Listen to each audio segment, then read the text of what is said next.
Do you think a king's death is all flashing swords, poison in a goblet, or the shouts of conspirators in the night? Think again. The real death awaits you not on the battlefield, but in a filthy, stifling room among stains on the sheets and the empty stares of servants. You are Pedro, King of Castile, but your true enemy is neither the sword nor betrayal. Your killer is a slow, humiliating illness that destroys not only your body, but also the memory of your greatness. But before you settle in, don't forget to like this video and subscribe to the channel, and let me know in the comments which city you're watching from and what time it is there. I'm really curious to see who's joined us. Now make yourself comfortable. Let's begin. You arrive in this world, squalling and blinking, not into a golden cradle of comfort, but into the thick, choking fog of 14th century Castile. They call you Pedro, and even your first breaths are a gamble against fate. Your mother, Maria of Portugal, looks at you with tired, cautious eyes, as if she already knows you will bring more trouble than joy. The stony walls of the palace echo with the clatter of servants' boots, rats scampering along corridors, and the ever-present undertone of whispered plotting. You are the son of a king, Alfonso the 11th, so naturally you inherit the world. But what a world it is! There is no warm embrace of modern science to shield you. Instead, there is filth. The castle stinks of ancient sweat, rotting straw, and whatever the servants last tossed out the window. The streets outside are worse, packed with mud, manure, and the discarded hopes of the lower classes. If you could see out the window, you would notice how the people live, hunched, grimy, and always coughing. But you cannot see much yet. Your royal cradle is a soft island in a sea of medieval horror. You are not just a baby, you are a symbol. Everyone around you sees a potential king, a pawn in the endless chess game of dynastic ambition, a future vessel for the anxieties of a kingdom. Your first sounds are less interesting to your nurses than the omens they read in your dirty diapers. Everything about you is important except you yourself. The air in your chamber is heavy, almost alive, with menace. It is thick with smoke from tallow candles, reeking of animal fat, as if they are burning the very bones of the kingdom for your benefit. You breathe this air, filling your infant lungs with particles of disease, with the invisible ghosts of 1,000 previous coughs. The servants bustling around your cradle bring their own offerings, lice and fleas, which crawl from their sleeves onto your soft skin. Even in the rare baths you receive, the water is probably drawn from a well where something unspeakable once drowned. If you could form thoughts, you might wonder why no one seems truly healthy. Every adult limps with an old wound, scratches at boils, or mutters about pains that never go away. Childhood, for most, is a brief and dangerous time, and even the king's own children are not spared. There are stories of other royal infants who never made it past their first fever, or who were snatched by a mysterious wasting before their first birthday. But for you, there is a strange luck. You survive the earliest days, and you grow. With each passing month, your world becomes only marginally more stable. The midwives and wet nurses who care for you do not wash their hands because the very idea would seem like witchcraft. Instead, they rely on prayers and the occasional sniff of rosemary. If you cry too loudly, someone mutters about the evil eye and fastens a talisman to your crib. The night air is considered dangerous, full of miasmas, invisible poisons that float in on a cold wind. They keep your windows tightly shut, trapping the smells and the illnesses inside. As you learn to crawl, you discover that the castle floor is not so much stone as a canvas of filth, spilled soup, bits of straw, and animal droppings that no one bothered to clean. You gnaw on anything you find, and no one really stops you.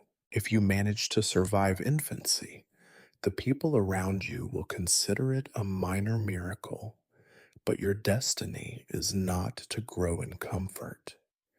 Even as you take your first stumbling steps, your life is haunted by the ghostly presence of disease. You watch with wide, uncomprehending eyes as children disappear from the palace one by one, carried off by fevers, coughs, or that endless, mysterious wasting. The castle has its own small graveyard, hidden behind high walls, and you are not supposed to ask about it. Still, you survive. Perhaps it is your royal blood, thicker, more stubborn, more determined to cling to life. Or perhaps it is simply the random mercy of fate, which must spare a few in order to torment them later. You grow older, learning to walk, then to talk, always surrounded by people who bow and scrape and hope you will not die on their watch. Every cough, every rash, every bad dream is cause for panic. You are not allowed to be simply ill. Your health is a matter of national security. There is no escaping your world. The darkness of the Middle Ages is not just outside your window, but inside your very bones.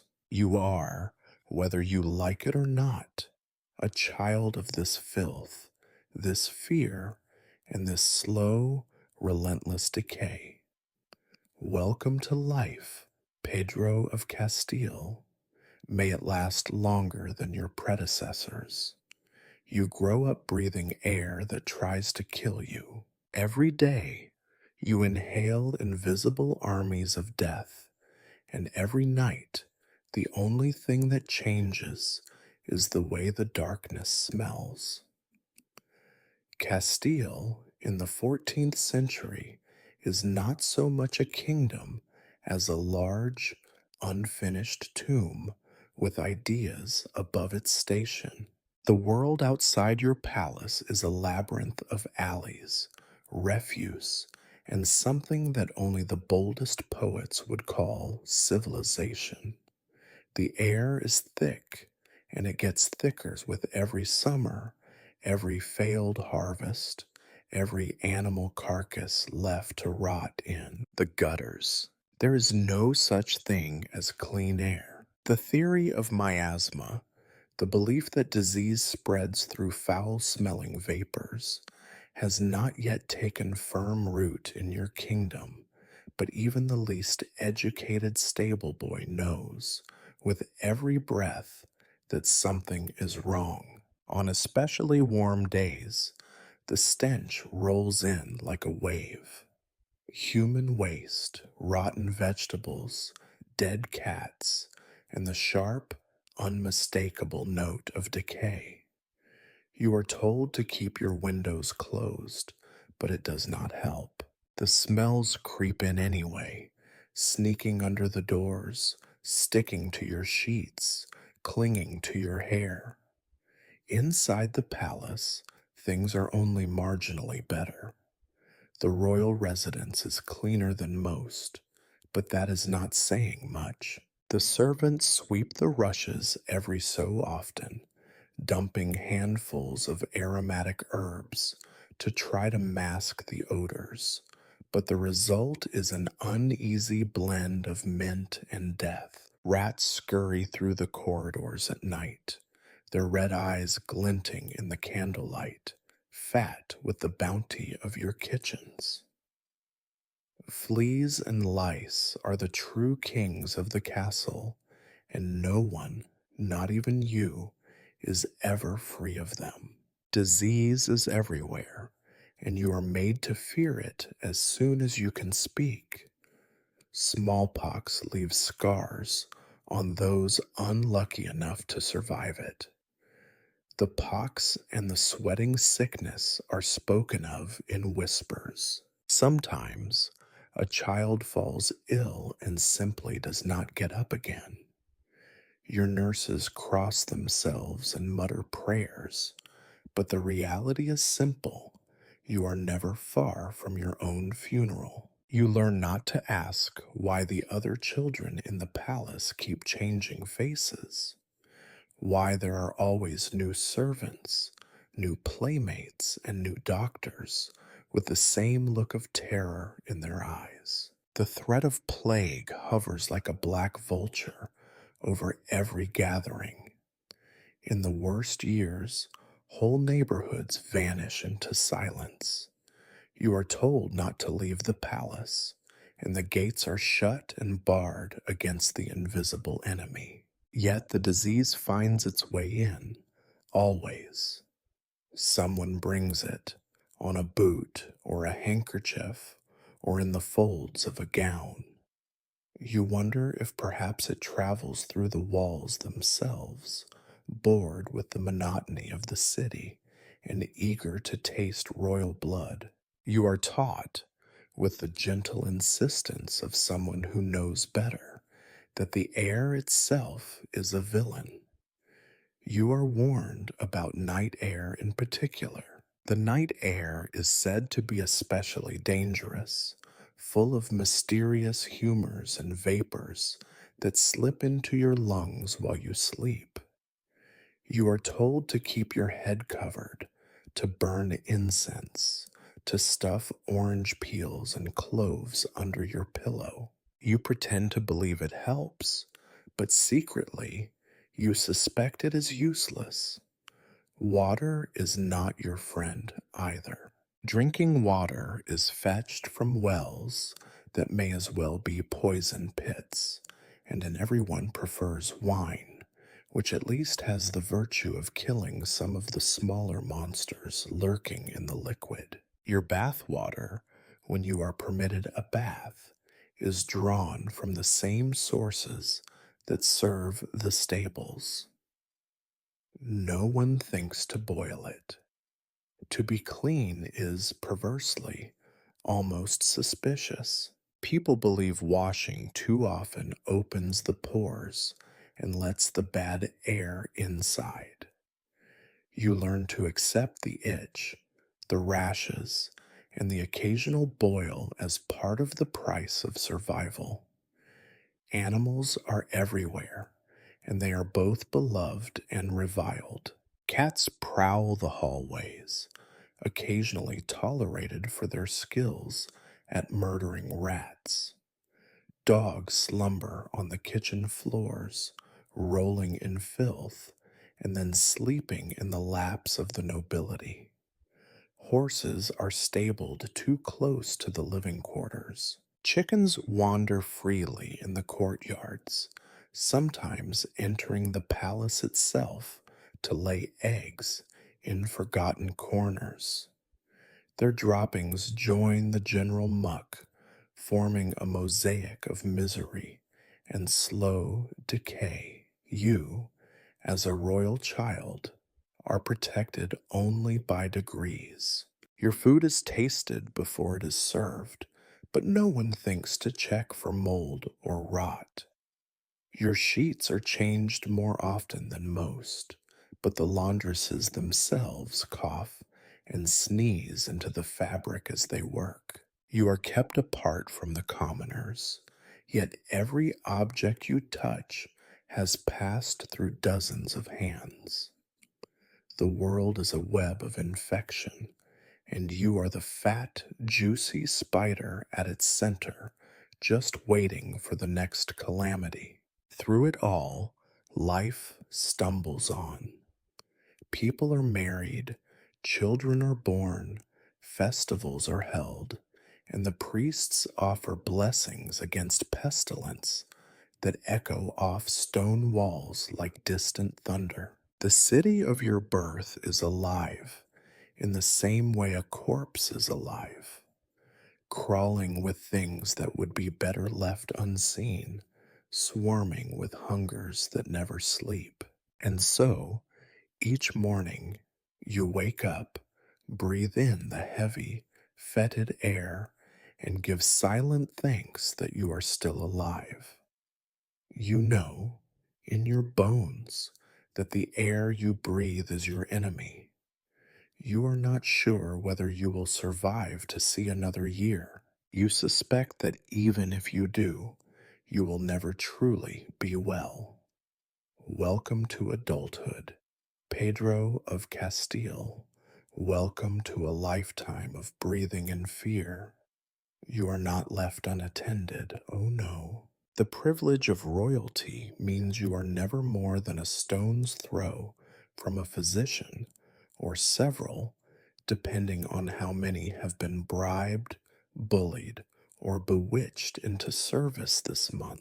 Your father, the king, believes that a wise ruler must surround himself with men of learning, and so the palace has become a hive of scholarly bees, forever buzzing about your health.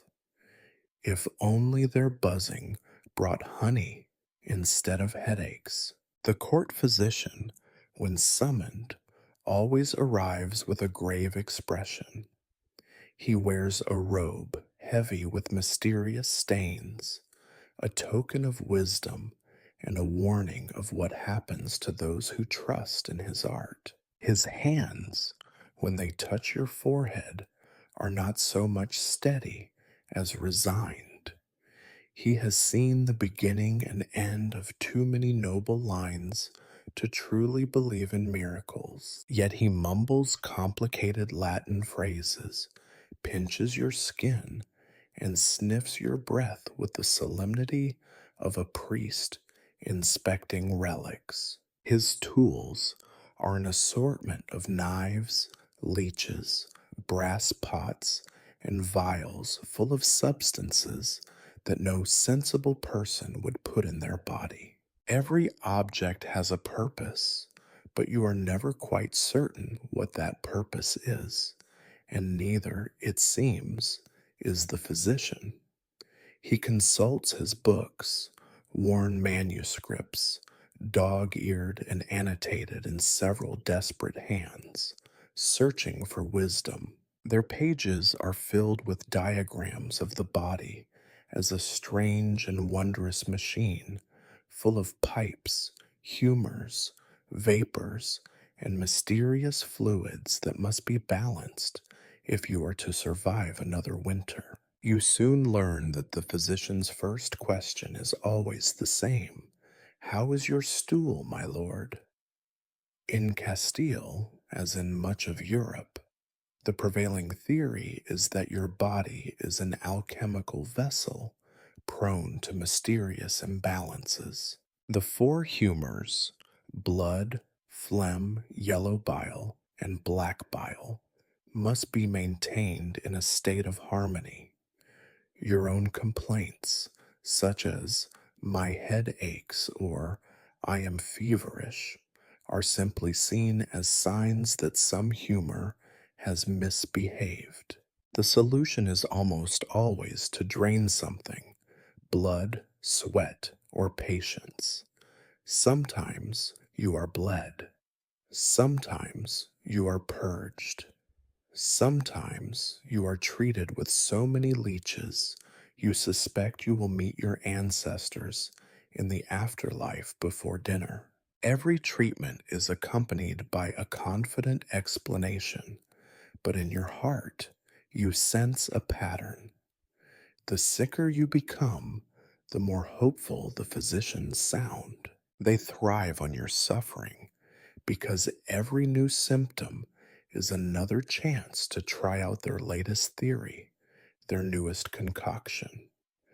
Herbs are brought in by the armful: rosemary, sage, wormwood, and rue. You are made to swallow draughts so bitter they seem a punishment in themselves. When you retch, the physicians nod knowingly, claiming it is the poison leaving your body. When you do not, they worry you are not purging enough, and the cycle begins again. On the worst days, you are forced to eat concoctions made of honey, vinegar, and boiled onions, each bite accompanied by solemn prayers and hopeful sighs. What your physicians lack in certainty, they make up for in ceremony. There is an endless parade of diagnoses: ague, flux, catarrh, distemper, fever, humoral imbalance, the falling sickness, the evil eye, the king's disease, the black bile, the bloody flux, Saint Anthony's fire, Saint Vitus's dance, and 100 other names for the same unyielding enemy: ignorance. The more complicated the term, the more certain the physician appears, at least to everyone except you. To add to your suffering, every doctor brings his own pet remedies and rivals. Each swears the others are fools or charlatans. The leech enthusiast sneers at the herbalist. The herbalist despises the surgeon. The surgeon dreams of knives and mutters about the limits of physic. Occasionally, your father or mother will summon a new doctor from a distant land, usually one with an accent so thick you are not sure if he is prescribing a cure or a curse. These newcomers bring their own mysterious medicines: powders from the East, potions from Moorish lands, rare stones said to sweat healing moisture on holy days. The court holds its breath and waits for a miracle. More often, the new medicine just makes you sicker, and the court quietly returns to bleeding, purging, and praying. Hygiene is an afterthought at best. Hands are not washed between patients, let alone between treatments. Instruments are rinsed in cold water, wiped on aprons, or simply reused as they are. Sometimes the leeches are cleaned by tossing them into a bucket of wine, if you are lucky. You suspect that the bloodletting knife has seen more royal veins than the royal signet ring. No one is immune to the consequences, not the king, not the queen, and certainly not you. And yet, despite their many failings, the physicians are necessary.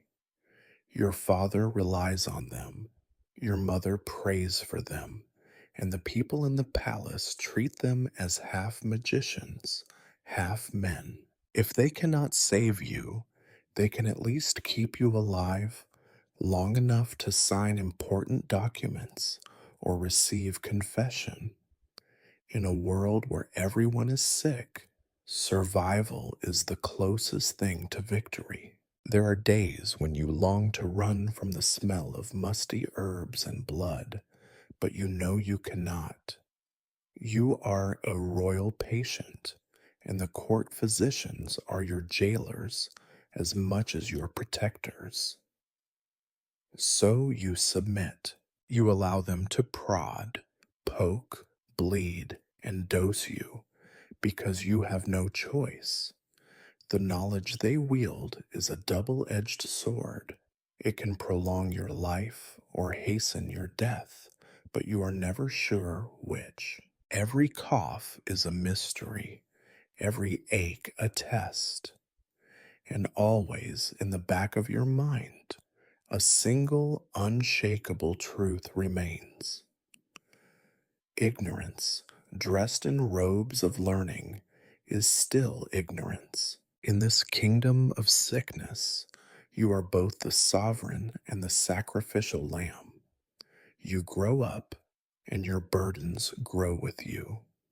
In Castile, the crown is heavy, and it presses not only on your brow, but deep inside your chest. You are Pedro, King of Castile, Leon, and Galicia, though what this truly means is an unending procession of anxieties, grievances, and, above all, sleepless nights. Your body, already besieged by invisible armies of infection, now receives fresh assaults from fear, from worry, from the restless, gnawing stress of rule.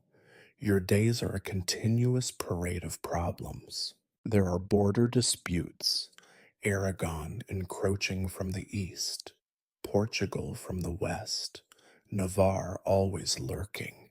There are rebellions, nobles who murmur in corners, bishops who dream of independence, cousins and half brothers who covet your throne. There are treaties to be negotiated, wars to be financed, taxes to be collected, and never, ever enough gold in the treasury. Every meeting is a battle, every document a landmine, every audience a test of endurance. You learn quickly that trust is for fools. Everyone at court is a potential conspirator, every advisor a double agent, every ally a traitor in waiting. Even your own family is suspect. Your stepmother and your half brothers smile too widely, linger too long, and watch you with eyes that do not blink. You take your meals behind guards, your wine tasted thrice before it reaches your lips. Sleep is an act of bravery, and you learn to rest with one eye open. But the kingdom does not run itself. There are petitions to hear, supplicants to see, justice to dispense. You are the final word on matters of land and law, the judge in every quarrel. If a noble quarrels with a peasant, both sides expect your personal intervention. If a merchant claims a bishop cheated him, it is your responsibility. Even the smallest cases, someone's pig trampling a neighbor's field, a stolen loaf of bread, eventually worm their way to your notice. Because what is the point of being king if not to solve every petty problem in the kingdom? You attempt to delegate, but every official you appoint is another potential rival. Corruption is a disease with no cure. The more power you share, the more schemes bloom in dark corners. You try to pay attention, to keep your enemies close and your friends closer, but even your own shadow is suspect. You are, of course, expected to lead your armies in person. No matter your health or state of mind, the nobles demand to see their king at the head of the host. You must ride for days without sleep, address troops with a voice hoarse from both command and coughing, and show no fear even when your own bowels are loose from terror or bad wine. To show weakness is to invite rebellion. To show exhaustion is to invite assassination. All this is before you even consider the endless paperwork. There are letters to send, treaties to draft, messages to decipher, seals to impress. Your scribes are loyal only to the highest bidder, and every document that crosses your desk is potentially a forgery. You become adept at recognizing the subtle marks of your enemies. A slightly different phrasing, a suspiciously clean seal, an unfamiliar signature. Your eyes ache from reading by candlelight. Your fingers cramp from endless signings. Your mind dulls with repetition. It would be one thing if you could at least confide in someone, but kings are lonely creatures. Your mother's warnings ring in your ears. Do not trust anyone, not even yourself. You try to pray, but God seems very far away, and the priests always want something: gold, land, a favor for a cousin. Your confessor listens, nods, offers absolution, but you see him later whispering to your rivals. The stress infects every part of your life. You eat too quickly, or not at all. Your stomach twists itself into knots, and you learn the taste of bile as well as the taste of bread. Sometimes you drink too much wine, hoping for sleep, but only find more nightmares. You are plagued by headaches that last for days, by back pain from hours spent in stiff chairs, by the ever present exhaustion that wraps itself around your limbs like leaden chains. The physicians, of course, have their opinions. They prescribe rest, which you cannot take. They prescribe herbs, which taste like bitterness and do nothing. They prescribe prayer, which you have already tried. They whisper to each other in corners, diagnosing you with melancholia, with spleen, with vapors, with royal malady. You know that what truly ails you is not in your body, but in the very nature of kingship itself. Chronic stress is not just an affliction of the mind. It seeps into your blood, saps your strength, makes every cold a near fatal event. Your immune system, already battered by poor hygiene and indifferent doctors, now fails you at the worst times. A minor infection becomes a raging fever. A headache becomes a week in bed. Every cough might be the one that kills you. And always, in the background, the endless, relentless drone of responsibility. You begin to dream of escape, not to a warm island or a distant city. Such places do not exist, at least not for you.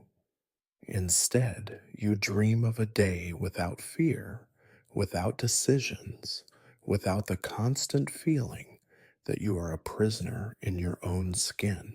You dream of rest, but you know you will never get it. You are Pedro, King of Castile, and your greatest enemy is not Aragon, not Portugal, not even the plague. It is the life you have been forced to live, day after day, night after night, until the body gives way at last. Sleep, when it comes, is not a gift, but a temporary surrender.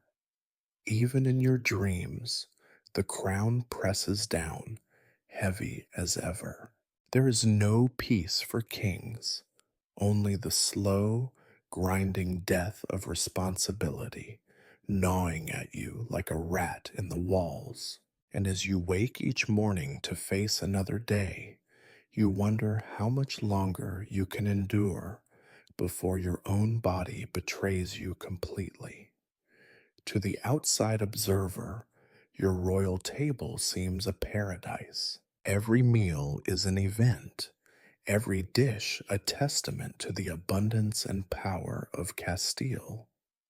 But you, Pedro, know that paradise is just another word for gilded peril. The truth of your diet is as complicated, dangerous, and exhausting as everything else in your kingdom. Here, in the grandeur of the feast hall, you are confronted by a cornucopia of hidden threats, some of them tastier than others. The cooks labor from dawn till dusk, hacking at carcasses, grinding spices, stirring pots large enough to drown a peasant.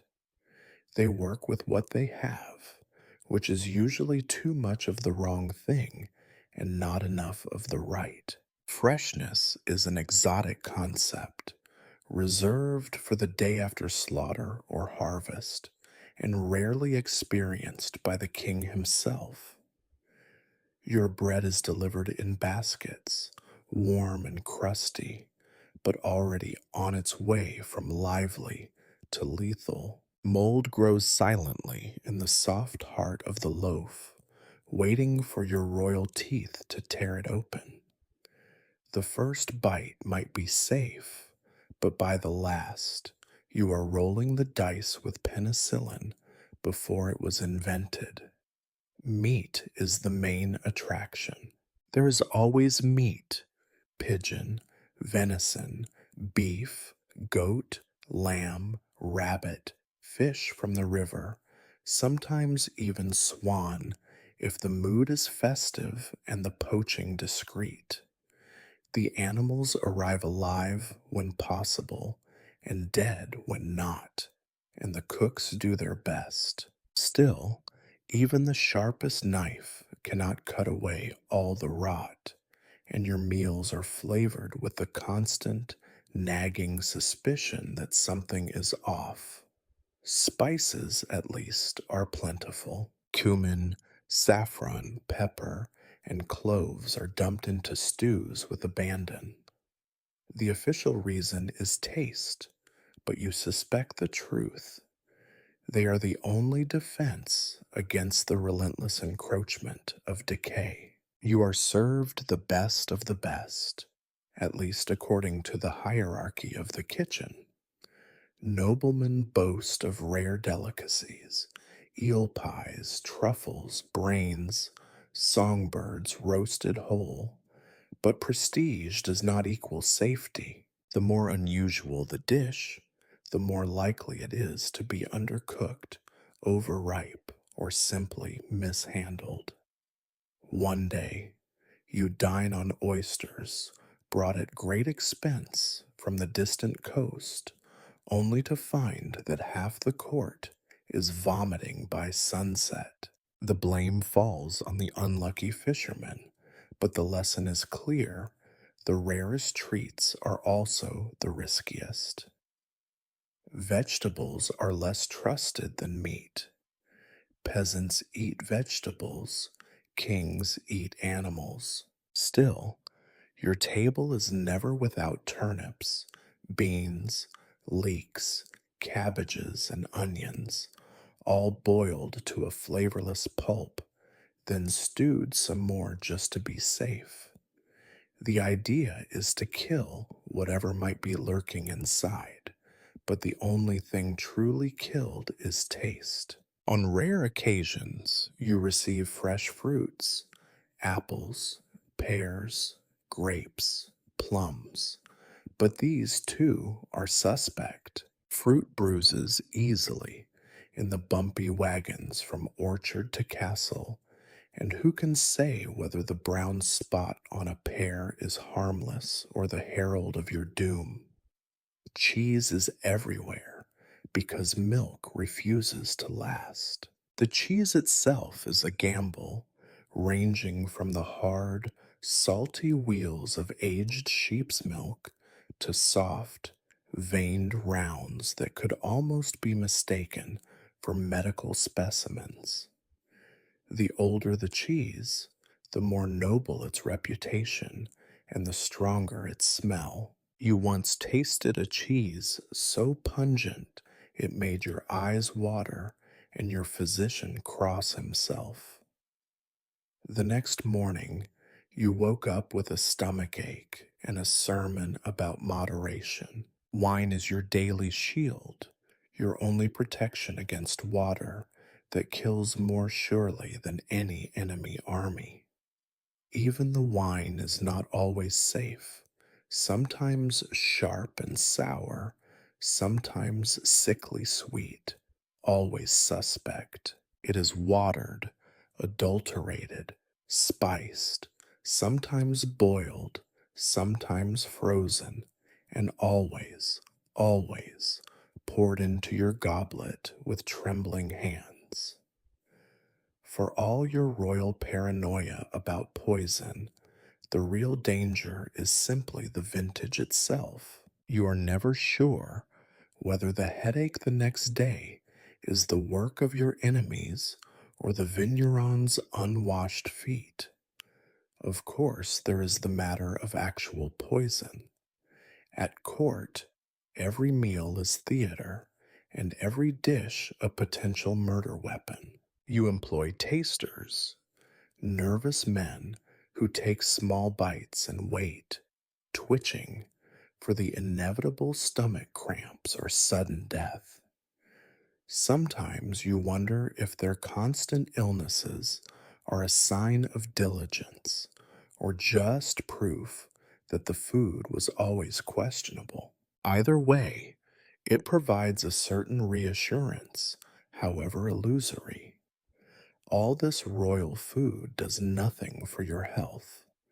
You eat too much or too little, depending on your mood, your trust in the kitchen, and the latest rumors of conspiracy.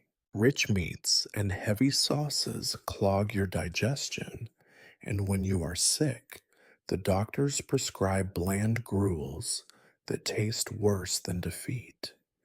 Constipation alternates with diarrhea, sometimes within the same week. Heartburn is a constant companion, as is the dull ache that comes from knowing you are always one meal away from catastrophe. The ritual of feasting is never ending. Banquets to impress ambassadors, dinners for nobles, informal suppers with trusted knights. Each one is an exercise in caution. You smile, you toast, you taste, you worry. Each bite is chewed slowly, thoughtfully, while your mind races through the list of possible hazards. Not just poison, but spoiled meat, rancid butter, unwashed hands, careless servants, or simply the curse of being born in a time when no one knows. What makes people sick? Your cooks do their best, but their best is only as good as the knowledge of the day. They sprinkle salt, they boil and bake, they mutter prayers, but they cannot see the invisible. There are days when you envy the peasants, eating their bland gruels and black bread with no fear beyond simple hunger. At least you think they know exactly what is killing them. So you eat because you must, and because not eating would be its own kind of defeat. You accept the risk, the endless gamble, and hope that your luck, so reliable so far, will last another day. You raise your goblet, tear your bread, and swallow your doubts. Tomorrow's meal will bring new dangers and perhaps a new pain. But you are king, and this is your banquet of slow poisons. You would toast to your health if only you believed in it. It starts with a chill, not a dramatic shiver, not a fever that sends the whole court into frantic motion, just a little cold, barely more than a tickle in the back of your royal throat. You are Pedro, King of Castile, and you have survived more winters than most, but the body does not keep count the way you do. One morning, as the sun tries and fails to warm the damp stone walls of your chamber, you wake with a stuffy nose and a head that feels slightly too heavy for your neck. You blame the drafts, the servants, the previous night's wine, anything except what it is, the beginning of the end. You try to ignore it. Kings do not fall to sniffles, you tell yourself, as you wrap a woolen cloak tighter around your shoulders and shuffle to your council. The cold air bites harder this year, or perhaps it is just your bones growing older and less forgiving. Your counselors, always eager to please, notice nothing, or perhaps they notice everything and choose to say nothing at all. Either way, your cough is your own private problem. There is nothing dramatic about this illness at first. You still eat, though a little less. The kitchen brings you hot broth spiced with pepper and cloves, and you sip it while pretending to study important documents. Sometimes you sneeze, a small, embarrassing sound that makes the scribes look up in fear of contagion. You apologize, but it does not help. They have seen what happens when the king gets sick. In the great halls, the fires are never enough. Smoke hangs in the air, mixing with the scent of burning fat and stale sweat. Your throat grows scratchy. At night, you lie in bed listening to the coughing of servants echoing through the stone corridors. Somewhere, a child is crying, or maybe it is a cat, or maybe it is you in a dream. Sleep does not come easily. Your sheets are cold, your nose runs, and you can never quite get warm enough.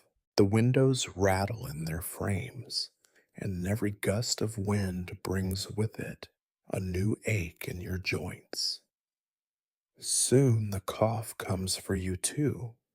It is dry at first, then deepens, rattling in your chest like a warning bell. Your physicians are summoned, their faces grim. They ask endless questions. How is your stool, my lord? Does your urine steam in the morning?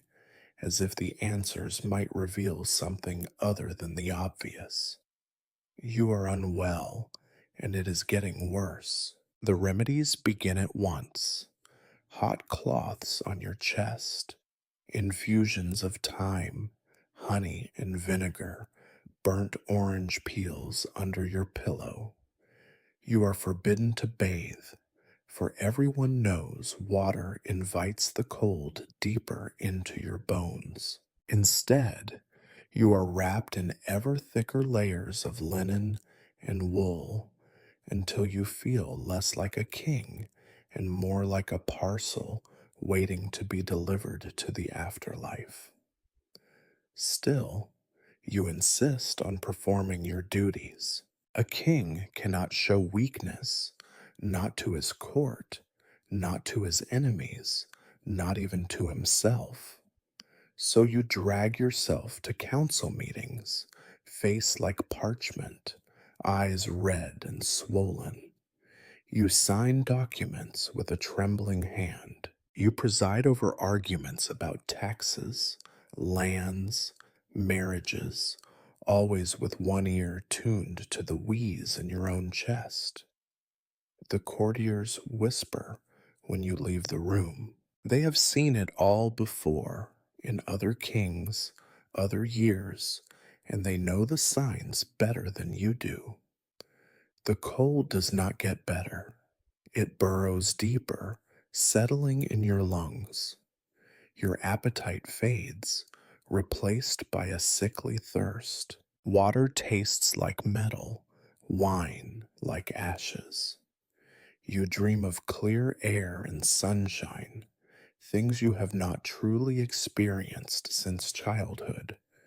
The palace feels smaller, the walls closer, the ceilings lower. You grow irritable, snapping at servants, dismissing your confessor without hearing his prayers. Every morning brings a new ache, a new heaviness. Every night is longer than the last. Your sleep, when it comes, is shallow and haunted. Feverish dreams mix memory and fear. You see the faces of dead rivals and old friends, hear the muttered prayers of your mother, feel the weight of the crown pressing against your temples. You sweat through the sheets, wake shivering, then sweat again. Your body is no longer your own. It is a battlefield, and you are losing. The physicians grow desperate. They try bleeding, more infusions, concoctions of garlic and wormwood. Nothing helps.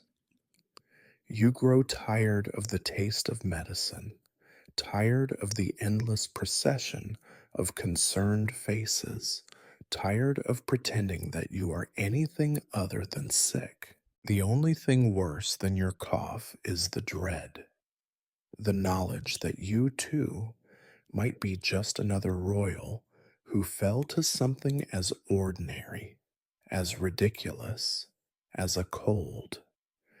The court changes around you. Nobles visit less often. Dinners grow quieter. Ambassadors request shorter audiences. Your illness becomes an open secret. Some pray for your recovery.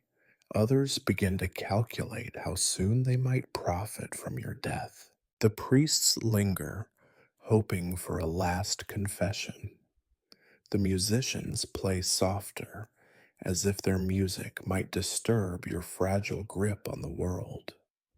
You realize, in a rare moment of clarity, that there is no great drama in death by disease, no epic battle, no assassination, just the slow unraveling of your strength, the ordinary betrayal of the body. It began with a cough. It will end with silence. In between, there is only waiting. You are Pedro, King of Castile, and you are dying of a cold.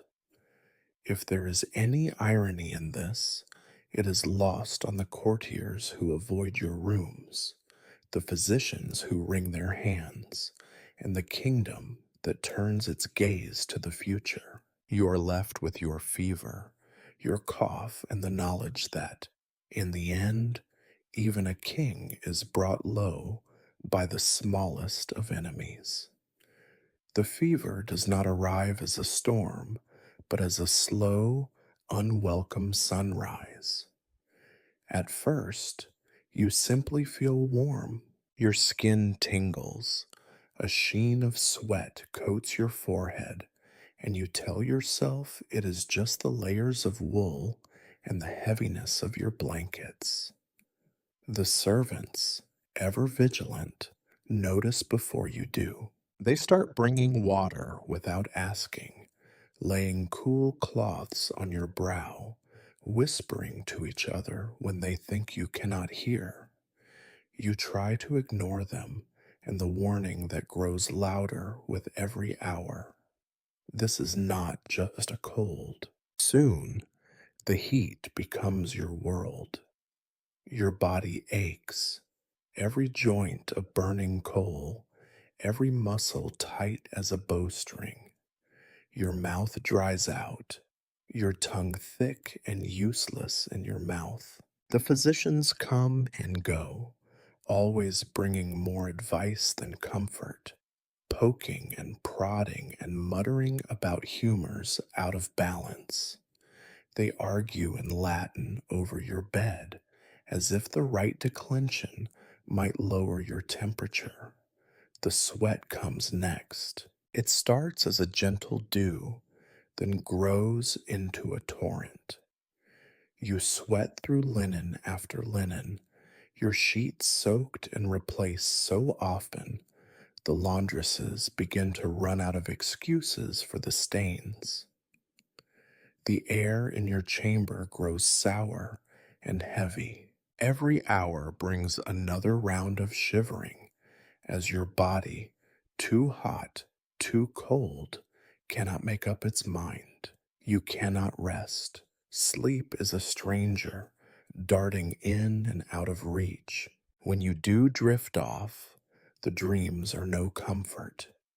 You find yourself lost in endless corridors, chased by faceless servants, haunted by the accusing eyes of nobles and the laughter of your enemies. You wake gasping, sheets tangled, with no memory of what is real and what is feverish fantasy. Your mind wanders. Sometimes you think you hear your mother's voice or your father's footsteps echoing down a hallway that no longer exists. Sometimes you imagine yourself as a child running through the gardens, free from the weight of crown and kingdom. These moments pass quickly, replaced by the ceaseless ache in your bones and the awareness that you are surrounded not by family, but by anxious courtiers and indifferent doctors. The physicians grow bolder as your fever rises. They bleed you again, draining cups of blood in the name of balance. You are too tired to protest. Leeches crawl across your skin, leaving small, dark bruises, reminders that the solution to all things is apparently more holes. They bring you potions of honey and vinegar, herbal infusions so bitter you gag them back up, and once a draught that tastes like rotting garlic and old boots. You begin to suspect the cure is worse than the disease. You lose track of days. Time becomes meaningless. Is it morning or evening? Has the sun set, or is the sky simply dark forever? The people around you move like shadows, their faces pale and drawn. Your chamber is quieter now, the usual courtly noise replaced by whispers and the sound of water being poured and carried away. In the rare moments of lucidity, you catch glimpses of fear in the eyes of those who serve you. They are not afraid for you, they are afraid of you, or more precisely, of the thing your illness represents. Kings are not supposed to die like this, not shivering and soaked in sweat, not grasping at the sheets and babbling in delirium.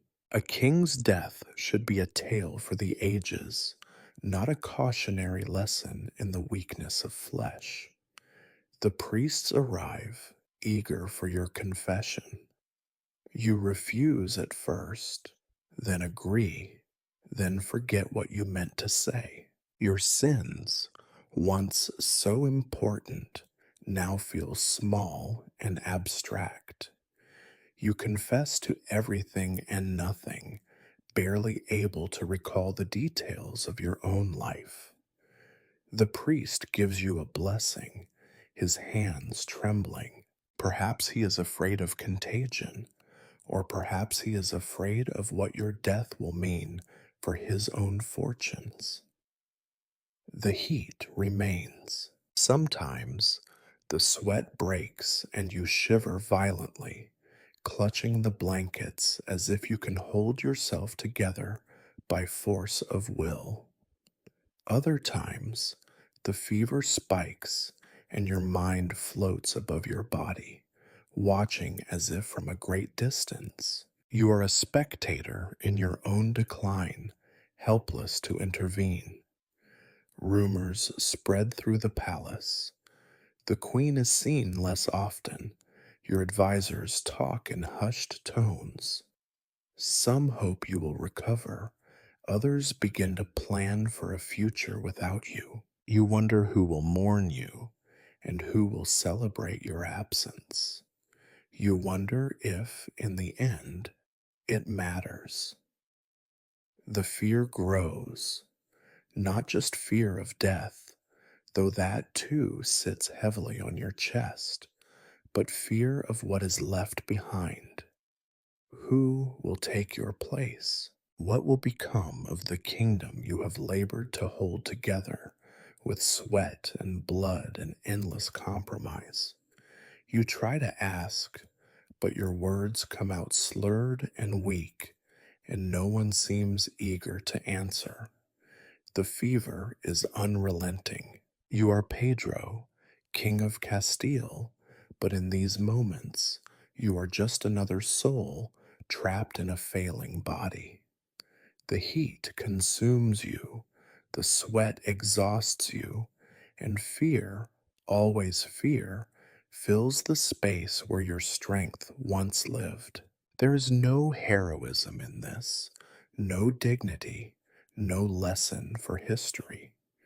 There is only the slow, burning passage from life into something less. This, then, is the cost of kingship, not a glorious end, but a slow, sweaty, feverish surrender to the ordinary, unremarkable workings of disease. And as you close your eyes, uncertain if you will open them again, you wonder if all the crowns in the world are worth the price you pay in sweat, heat, and fear. You are Pedro, King of Castile, lying flat in your bed, sweating and shaking, your mind a fog of fever and exhaustion. In this moment, you are not ruler of men or master of destiny, but a test subject for the desperate creativity of medieval medicine.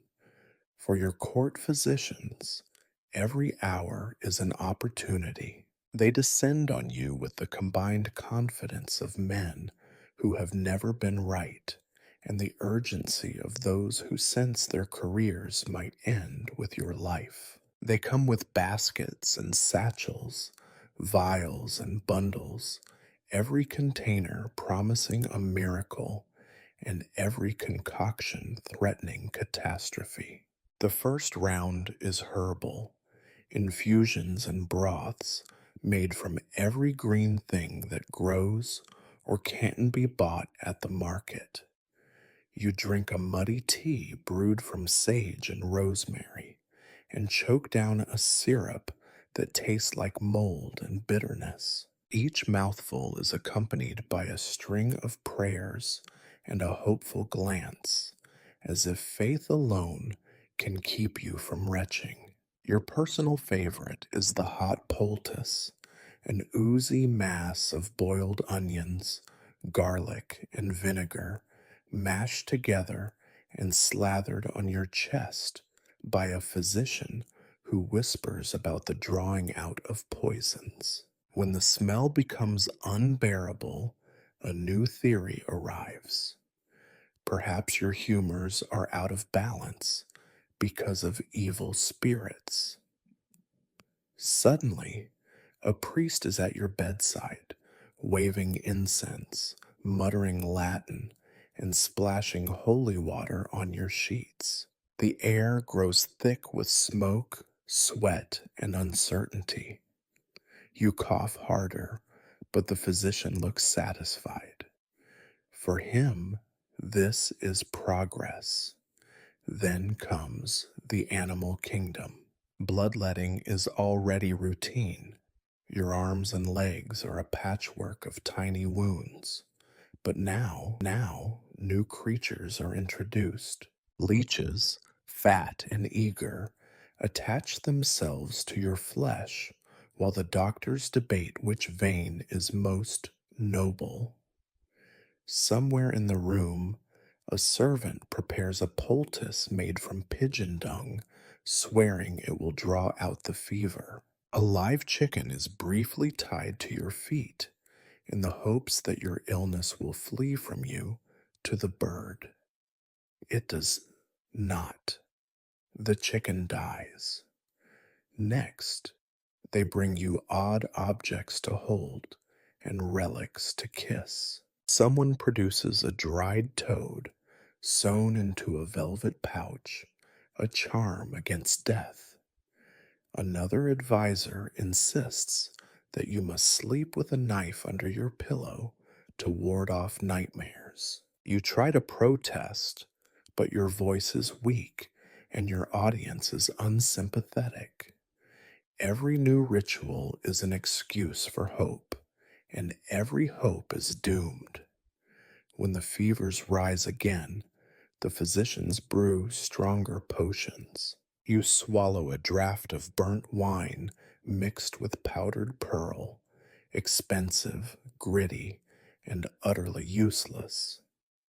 One night, a Moorish doctor is summoned in secret, his medicines forbidden, but suddenly irresistible. He burns strange powders, rubs your skin with oil, and instructs your servants to boil water for hours on end. His techniques are as ineffective as the rest, but he adds an air of exotic mystery to the room, which your courtiers mistake for competence.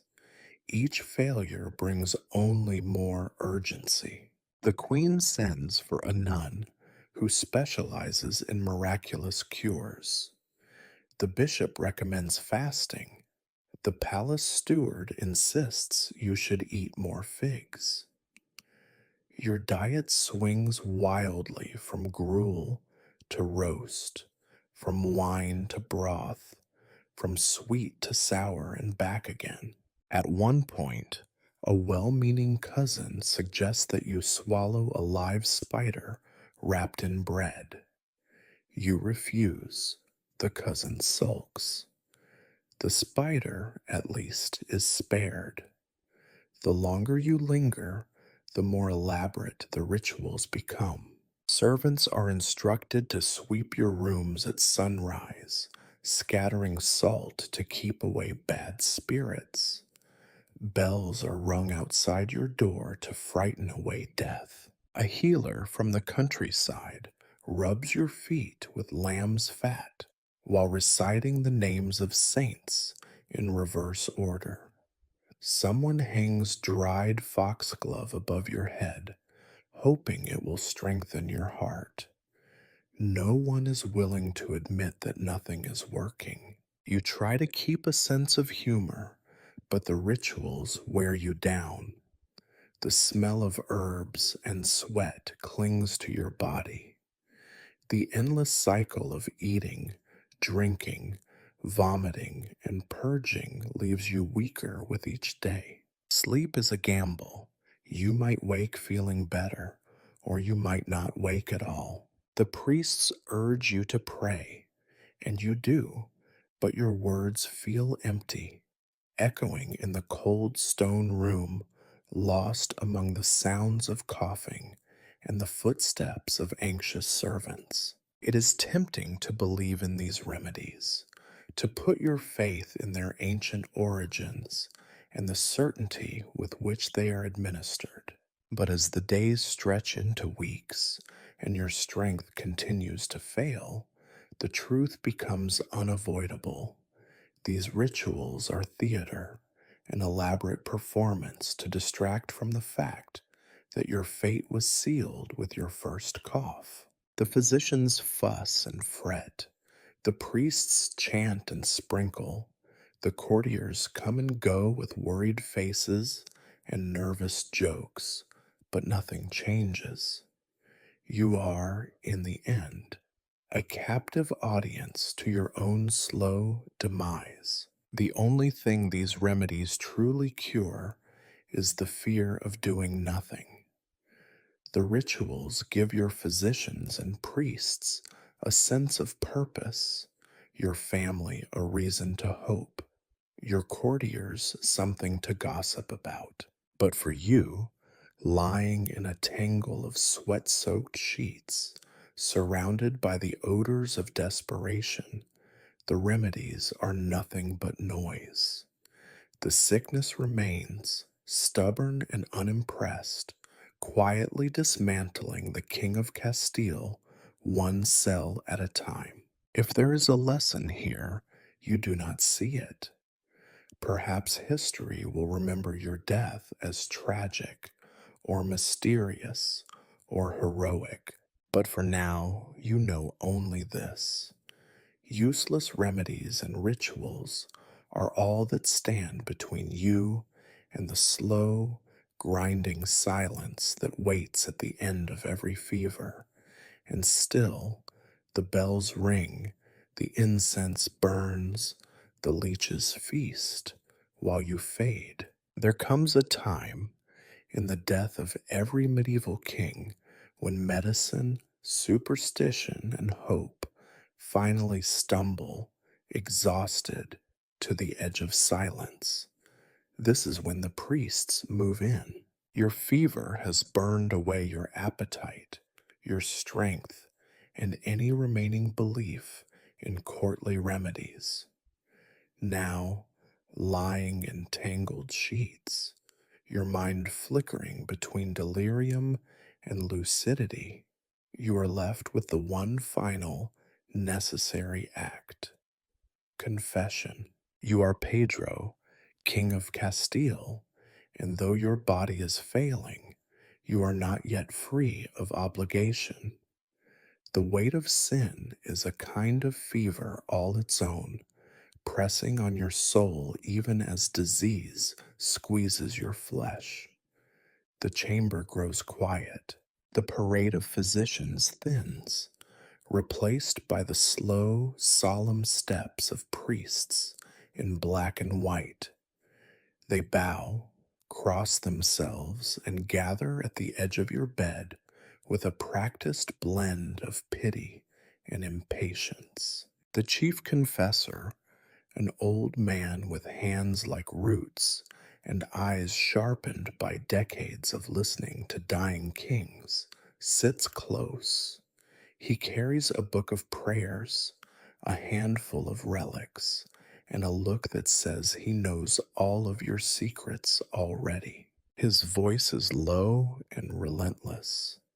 He asks about your faith, your fears, your enemies, your regrets. You try to answer, but your words are thick and scattered, lost in the muddle of fever and pain. Confession is not a quick business for a king. Ordinary men can simply whisper their sins and be done with it, but you are a monarch, and your mistakes echo across the land.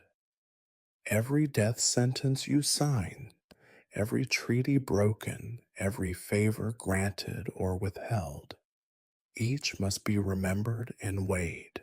The confessor prods gently, coaxing memories from the fog of your mind, nudging you back through years of battles, betrayals, and uneasy truces. You remember the executions first. So many faces, some defiant, some pleading, all unforgettable. You confess them all, the just and the unjust, the ones demanded by law and the ones demanded by rage.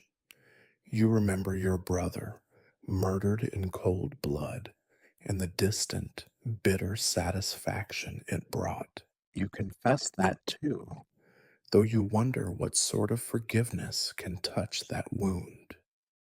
The priest listens, nods, and makes the sign of the cross after each admission. For every sin you manage to speak, another lingers unspoken, too tangled or too painful to name. Guilt, like disease, is stubborn and creative. It invents new torments as old ones are absolved. Your mind drifts. For a moment, you are not a dying king, but a boy in the gardens, chasing sunlight with your mother's laughter in your ears. The memory slips away. The priest leans closer, reminding you to stay present, to keep naming your burdens. He presses you for the sins of omission. Who did you fail to help? Whose suffering did you ignore? You try to recall the faces of the peasants, the beggars at your gates, the villages lost to famine and plague. You confess to pride, to greed, to envy, to wrath. The priest offers forgiveness, his words as soothing and repetitive as a lullaby. But this is not just about your soul, it is about the kingdom. You are expected to set your affairs in order. The confessor asks about your heirs, your rivals, your unfinished business. You are supposed to forgive your enemies to ensure peace for those who remain. You attempt it, naming names you can barely remember, forgiving men you never liked, blessing the future in a voice that barely rises above a whisper. The priest smiles, satisfied. Whether he believes in your sincerity is not his business. His duty is to ensure you die as clean as possible, at least on paper. Around you, the chamber fills with the sounds of faith. Psalms are murmured, candles are lit, relics pressed to your brow. The priests pray for your soul, for the soul of Castile, for a smooth transition of power. You are both subject and symbol, sinner and sacrament. You sense that your death, when it comes, will be a kind of performance, one last spectacle for a court that has seen too many. As the confession ends, the priest anoints you with oil, his fingers trembling just slightly. You are blessed, forgiven, prepared for whatever comes next. The final prayers drone on, a soft background to your thoughts. You feel lighter, or perhaps just emptier, as if the act of speaking has hollowed you out. The guilt is not gone, not truly, but it has been swept aside, at least for tonight. Your body is failing, but your mind is oddly alert. You realize how much of your life has been lived for moments like this. Not the victories or the coronations, but the rituals of fear and hope, the desperate bargains struck at the edge of eternity. You are not the first king to die in this bed, and you will not be the last. The kingdom will continue, the sins will be repeated, the confessions whispered again and again in the same dark room. You close your eyes, exhausted. The priests withdraw, leaving behind the fading scent of incense and the heavy silence of a chamber that has seen too much. For a moment, you are alone, not with your sins, not with your legacy, but with the slow, cold comfort of confession. It is the most useless and most necessary thing you have done in years. If there is any solace, it is this: your soul has been tidied, your crimes catalogued, your story given a suitable ending. What comes next is anyone's guess. For now, you are simply Pedro, tired, dying, forgiven, and still waiting. You are Pedro, King of Castile, and you are dying slowly, propped up on a mound of pillows that smell faintly of vinegar and regret. The fever waxes and wanes. Sometimes you are lucid enough to remember your own name. Sometimes you are adrift, shipwrecked in the ocean of your own thoughts. And in those quieter, more terrifying moments between sleep and waking, a question gnaws at you. What if this sickness is not just chance or bad luck, or the inevitable toll of royal life? What if your illness is punishment? No one says it aloud. Not the priests, not the physicians, not the courtiers who edge away from your bed as your cough grows deeper. But you sense it in their eyes, in the awkward silences, and the way the servants cross themselves after touching your sheets. Kings, after all, are not supposed to die like this.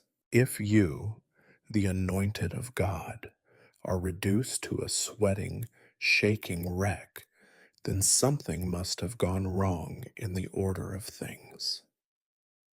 Something must be wrong with you.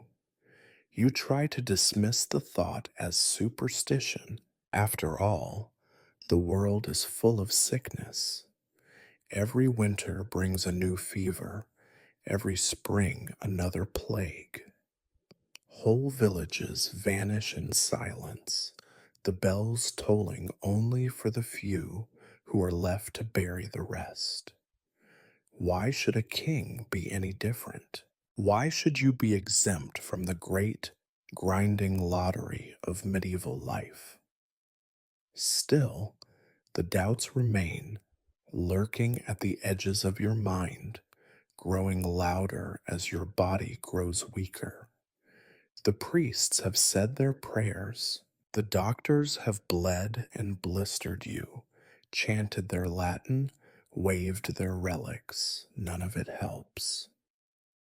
In the stillness of the night, when the candles gutter and the halls echo with distant coughing, you begin to count your crimes, not the ones you confessed, but the ones you could not say aloud, the ones that stick in your throat, heavy and bitter. You remember the faces of those you ordered killed. Some died for politics, some for gold, some simply because you could not trust them. It seemed necessary at the time. A kingdom cannot run on mercy alone. A king who hesitates does not last long. Yet now, in the darkness, you wonder if those deaths are returning to claim you. Is it justice, fate, or simply the madness of fever that makes you see their eyes in the shadows of your room? You think of your enemies, your half-brother, your rivals, the lords you betrayed and the friends you abandoned. Were you cruel? Perhaps. Were you fair? Sometimes, but not always. You wore the crown, and the crown required things of you that a simpler man would never understand. But does the crown protect you now, when your body is unmade by a force no sword can stop? You think, too, of the countless peasants, anonymous, hungry, ignored, who suffered while you made war and feasted at your overflowing table. What prayers did they send up for you? Did they ask for your health or for your downfall? Did some village priest, bitter and cold, once light a candle for your death? Are you now the answer to their desperate prayers? At dawn, the fever breaks for a moment. The sunlight creeps across the flagstones, illuminating your chamber with a weak, sickly gold. For a little while, you believe you might survive, but then the chills return, harder than before, and with them the certainty that your body is being judged by forces beyond understanding. You remember old stories, saints struck down for their pride, kings made mad for their cruelty, emperors undone by the invisible hands of heaven. Is this how it happens? Is this how the mighty are brought low? You want to ask your confessor, but he avoids your gaze, mumbling platitudes about God's mercy and the mystery of his will. You want to ask your doctors, but they are men of humors and phlegm, not of judgment and fate. You are left alone with your fears, with the heavy, sour sense that you are being punished for something more profound than mere political calculation. Perhaps the greatest crime is simply being king. As the days pass, the fear grows. You see signs everywhere: an unlucky dream, a broken dish, a raven perched on your window. Every small misfortune becomes a message, every pain an accusation. When your fever climbs, you imagine a host of vengeful ghosts crowding your bedside, eager for justice. When the pain dulls, you try to bargain, a vow to build a chapel, a promise to forgive a debt, a whispered apology to the empty air. None of it brings relief. Your courtiers avoid your room more than ever. Their silence is a judgment all its own. You wonder if they too believe you are cursed. If they suspect that the sickness running through your veins is not simply the work of a wayward germ, but a verdict passed by God, or fate, or the countless dead whose names you have forgotten. You are Pedro, King of Castile, and you are dying in a bed surrounded by the ghosts of your own decisions. The pain is sharp, but the fear is sharper. In the end, it is not the fever that frightens you, nor the slow decay of your body, but the suspicion that this is all deserved, that you are finally paying for the sins of the crown, and that no confession, no prayer, no medicine will ever be enough. You are Pedro, King of Castile, and while your body withers in your fever ridden chamber, the rest of the castle thrums with life of a different sort.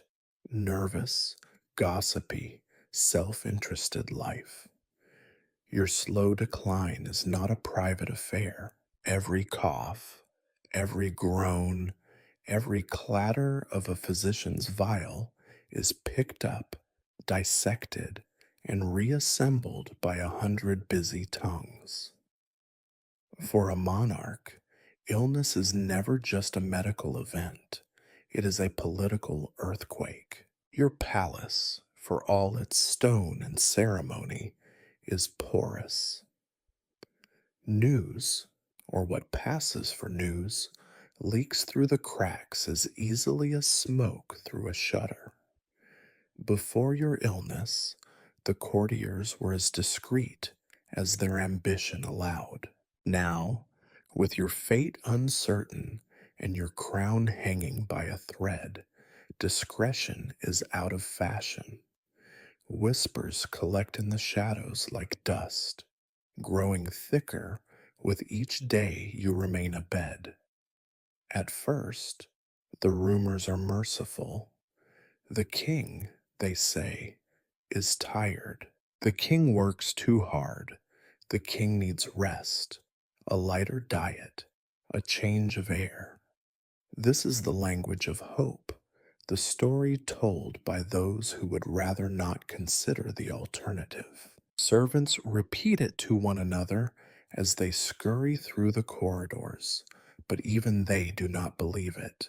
You hear their voices at night, just outside your door. He coughed all day. He has not eaten since morning. The physicians look worried, but hope is thin and impatience thick. When your recovery does not come, explanations sprout like weeds. Some blame the food. The king's bread was moldy. He ate oysters from the coast. Others blame the water, the wine, the foreign cook with the haunted eyes. It does not take long for these harmless theories to darken into accusations. After all, Everyone knows that a king does not sicken naturally. There must be a cause, and more importantly, there must be a culprit. Poison is the favorite theory.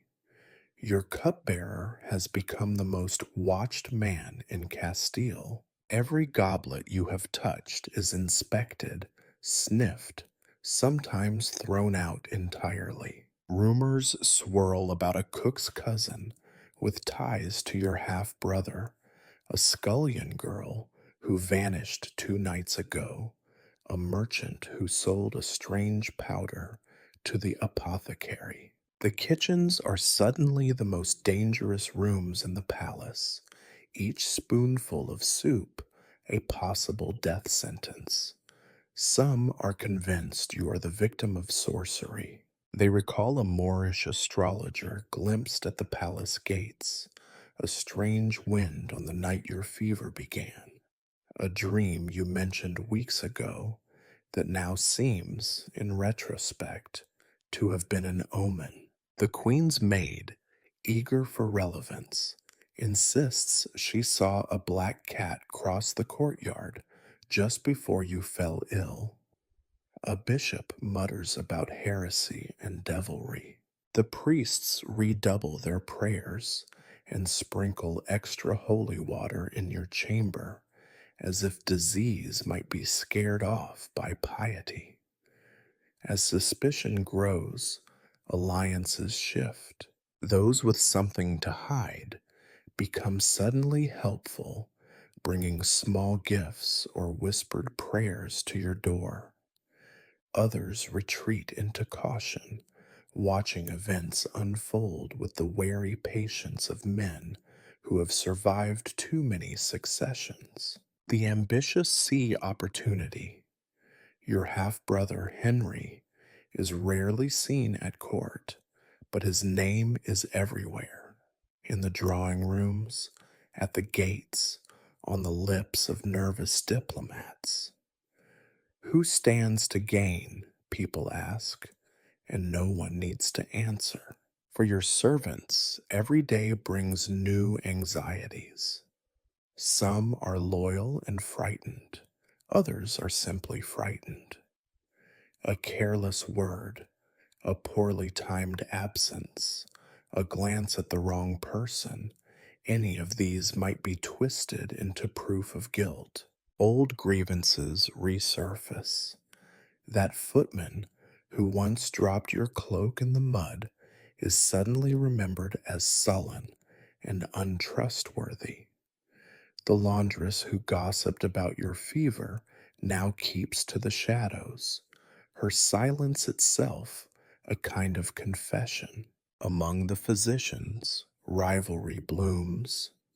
Each accuses the other of incompetence, of using the wrong herbs, of ignoring vital symptoms. The court physician is said to have accepted a bribe from a rival noble.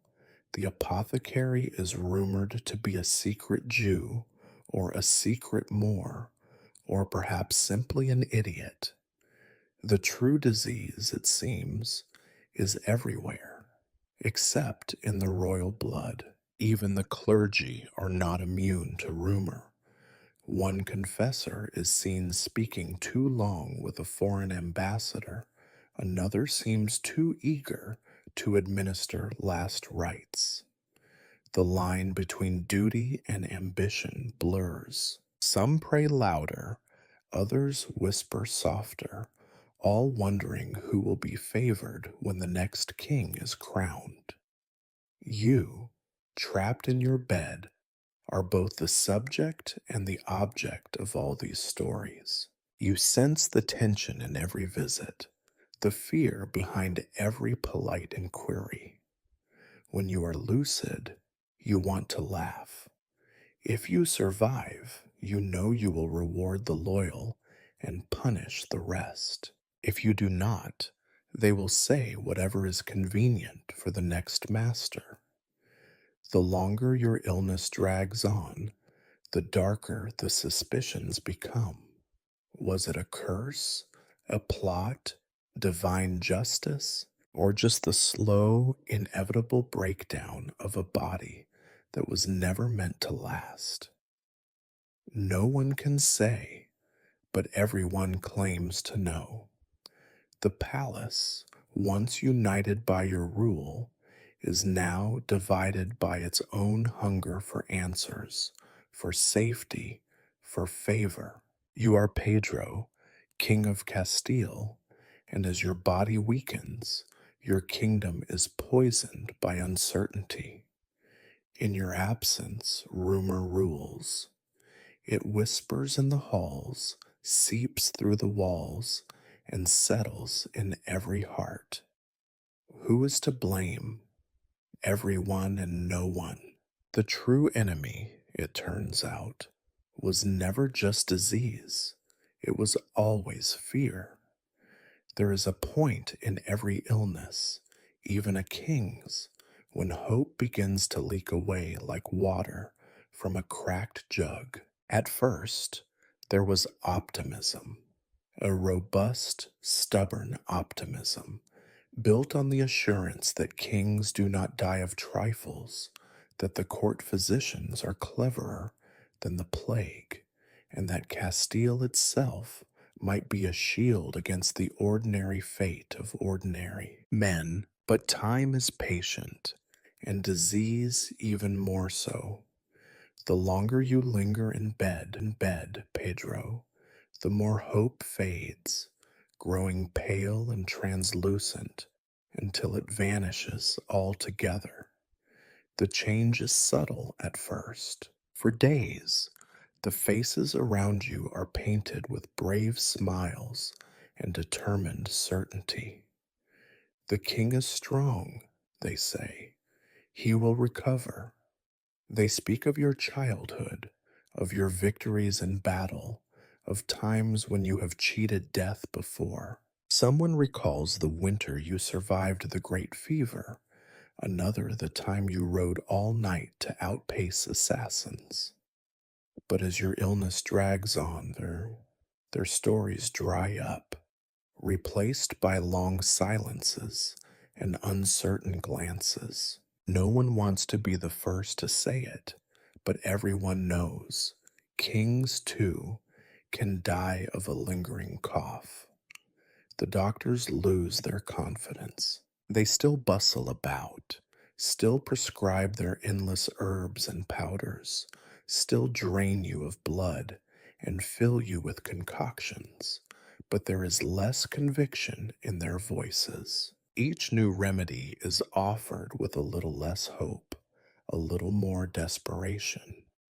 You notice them exchanging worried looks when they think you are not watching. You overhear fragments of conversation in Latin, the words incurable and decline floating through the smoky air. Your family visits more often and for longer. The queen sits by your side, her hands folded tightly in her lap, her words carefully chosen.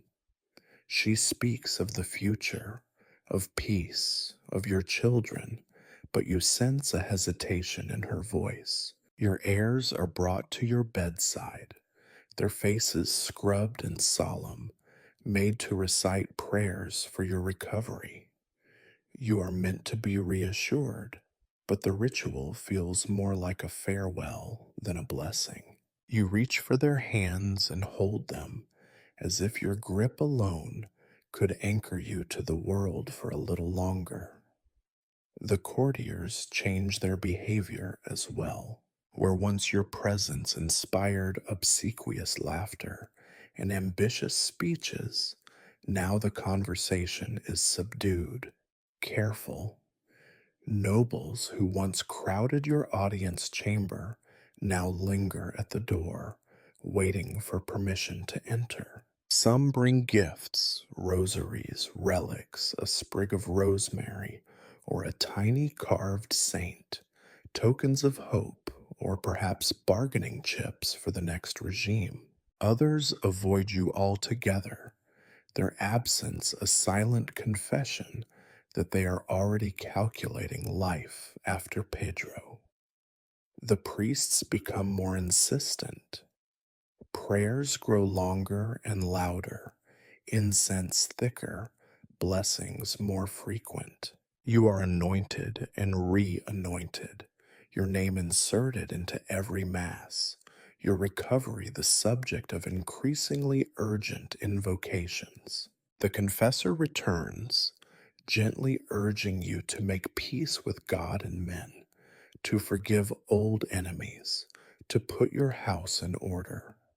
He is kind, but there is a finality to his words that was not there before. When he speaks of hope, it sounds less like a promise and more like a last comfort for the dying. You yourself begin to lose hope. It is not a dramatic moment, no sudden epiphany or cry of despair. Rather, it is a slow, quiet crumbling. You notice that each day you are weaker than the last, that food is tasteless and water difficult to swallow. The world narrows. Your universe is the bed, the window with its shifting light, the pattern of the stone ceiling above you. Sometimes, in a rare moment of lucidity, you try to sit up, to play the king again, but the effort leaves you trembling and dizzy. Even your thoughts grow tired, wandering off before they can reach any conclusion. You think about unfinished business. There are letters unsent, promises unkept, alliances not yet forged or broken. You wonder what will become of Castile, of your family, of your enemies and friends. The worries that once filled your days, war, diplomacy, betrayal, now seem strangely distant. You are too tired for ambition, too weak for fear. The only thing that matters is rest, and even that is elusive. There are moments when you imagine recovery. You picture yourself standing, walking, riding once more at the head of your armies. You remember the taste of roasted meat, the sound of laughter at your table, the cool splash of water on your face. These memories flicker in your mind, bright and fleeting, but even as you dream, you know the truth. Each vision of health is thinner than the last, stretched almost to breaking. Hope is a luxury for the strong. The court, for its part, is already moving on. The wheels of power do not stop for the dying. Quiet arrangements are being made, alliances discussed in whispers, rivalries sharpened for the coming change. You can sense it in the air, a restlessness just beyond your reach. The world waits for your death, and you, in your heart, are beginning to wait as well. You are Pedro, King of Castile. Once your will was law, your word an unbreakable command. Now your greatest power is to wait. The hope of recovery, so bold and stubborn at first, has withered like the last leaf in autumn. All that remains is the long, slow surrender to whatever comes next. The days stretch, but it is the nights that truly become endless. Once, sleep was a reprieve, a small daily death that gave your troubled mind some peace. Now, sleep has deserted you. Instead, you are left with the full weight of your consciousness, an awareness that grows sharper as your body grows duller, a mind left to wander through a darkened labyrinth without the hope of morning. Your bed is your prison. No position is comfortable. Pillows are stacked and restacked. Blankets are arranged. then thrown off as you burn with fever or shiver with chills. Each time you close your eyes, it feels as if you are falling, slipping through the fabric of the world. The voices of servants drift in from the corridors, soft as moth wings, punctuated by the coughs and footsteps of a house waiting for news. Outside, a dog barks, and somewhere a clock chimes, marking another hour stolen from your dwindling store. You try to sleep, but your body refuses. Pain pulses through your limbs, a dull, relentless ache in your back, your joints, your chest. Your throat is raw. The endless cycle of coughing and gasping has left you afraid of your own breath, wary of each shallow inhale. Sweat dampens your hair and soaks the linen.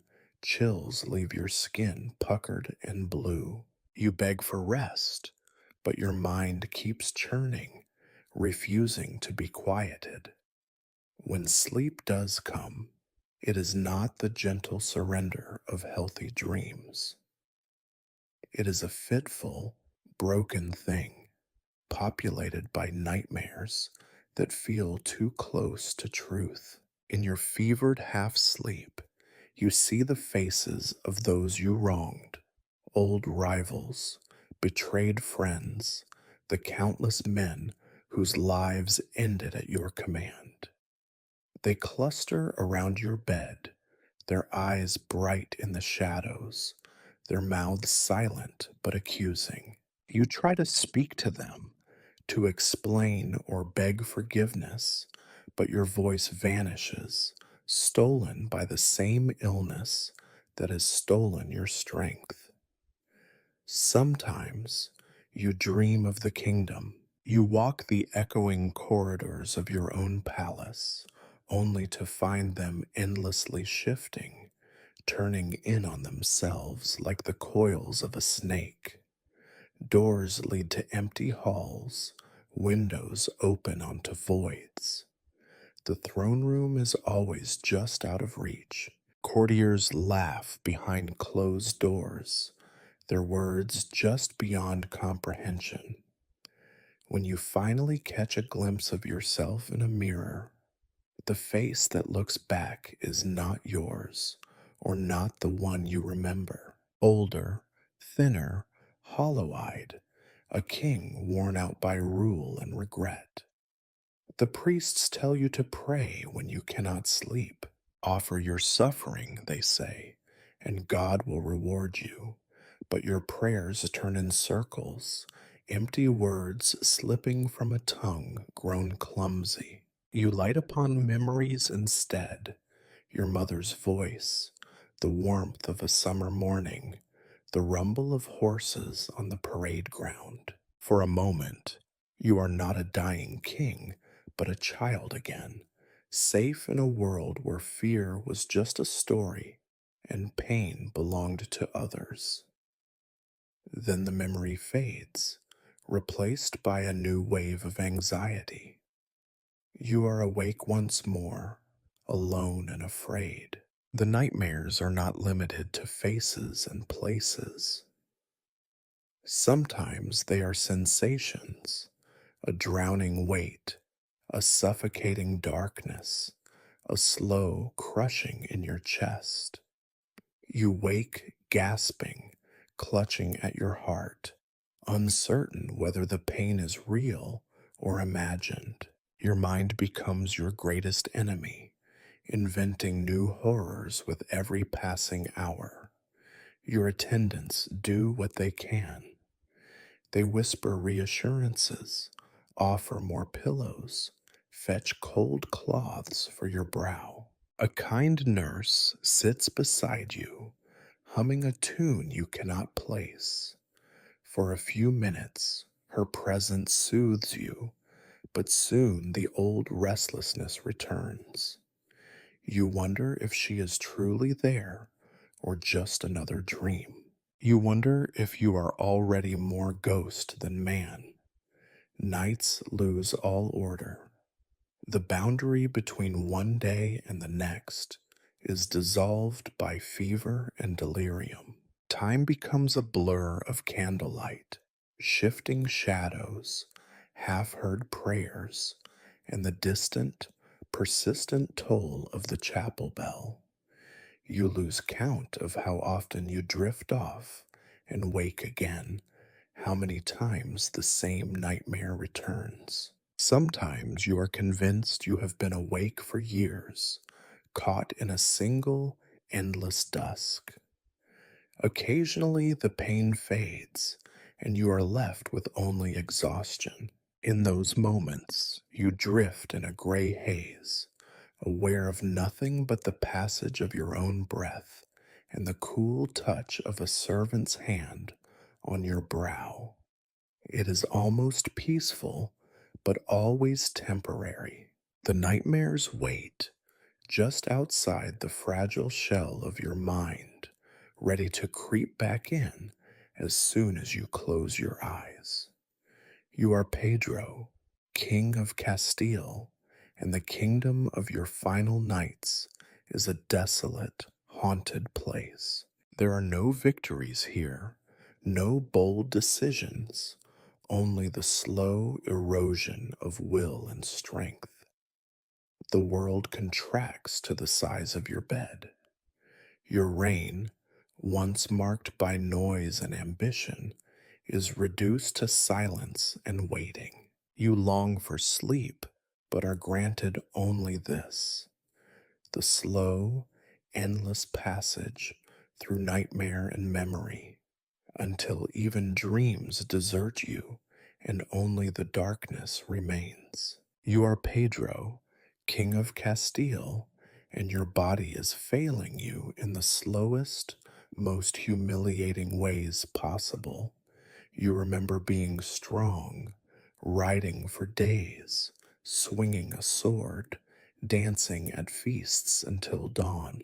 But now you are reduced to this: a wreck of flesh and bone, shrinking day by day beneath a mountain of damp sheets, your skin pale and clammy, your muscles wasting quietly away. The changes creep in, first subtle, then impossible to ignore. Your hands, once quick with a pen or blade, now tremble when they lift a cup or grasp a bedsheet. You stare at them as if they belong to someone else, a stranger with hollow knuckles and skin drawn tight over bone. The nails turn dark at the edges, and small wounds take weeks to close, if they close at all. Your face, reflected back from a polished basin, is a mask of your former self. The flesh sags, eyes ringed with shadows, lips cracked and perpetually dry. You taste bitterness no matter what you eat or drink.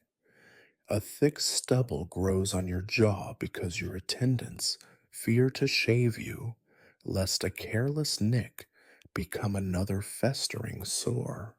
Your breath is sour. You can smell yourself, and the smell is not the scent of a king.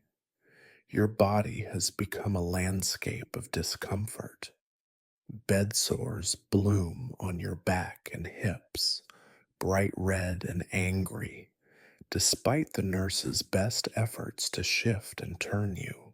When you move, your bones grind against the thin layer of flesh that remains, each motion an agony.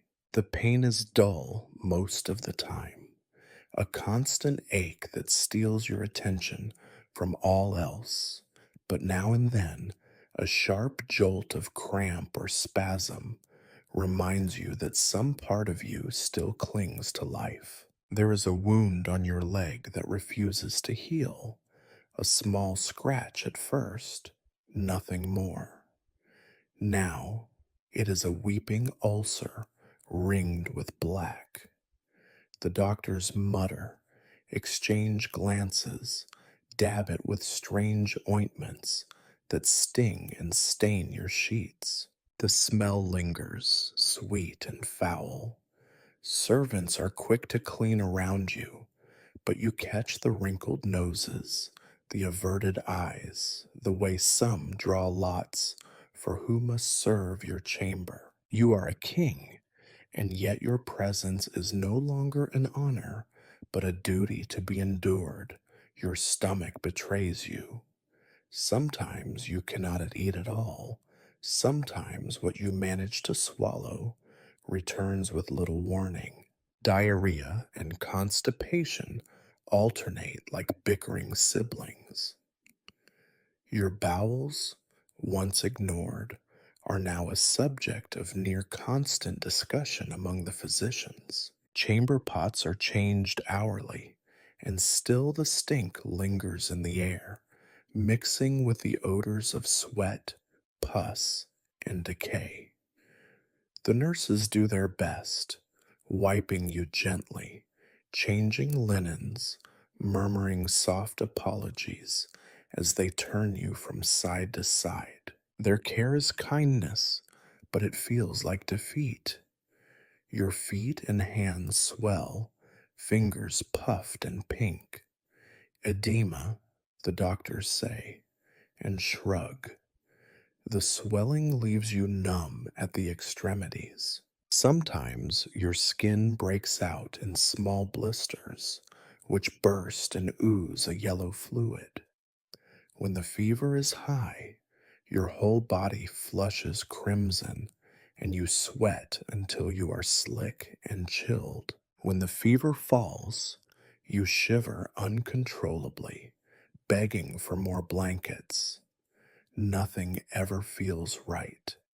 You itch, but scratching opens new wounds. You are trapped in your own skin, helpless to escape. Your mind, so sharp and wary in life, now wanders. You forget names, you forget what day it is, or if the sun has risen or set.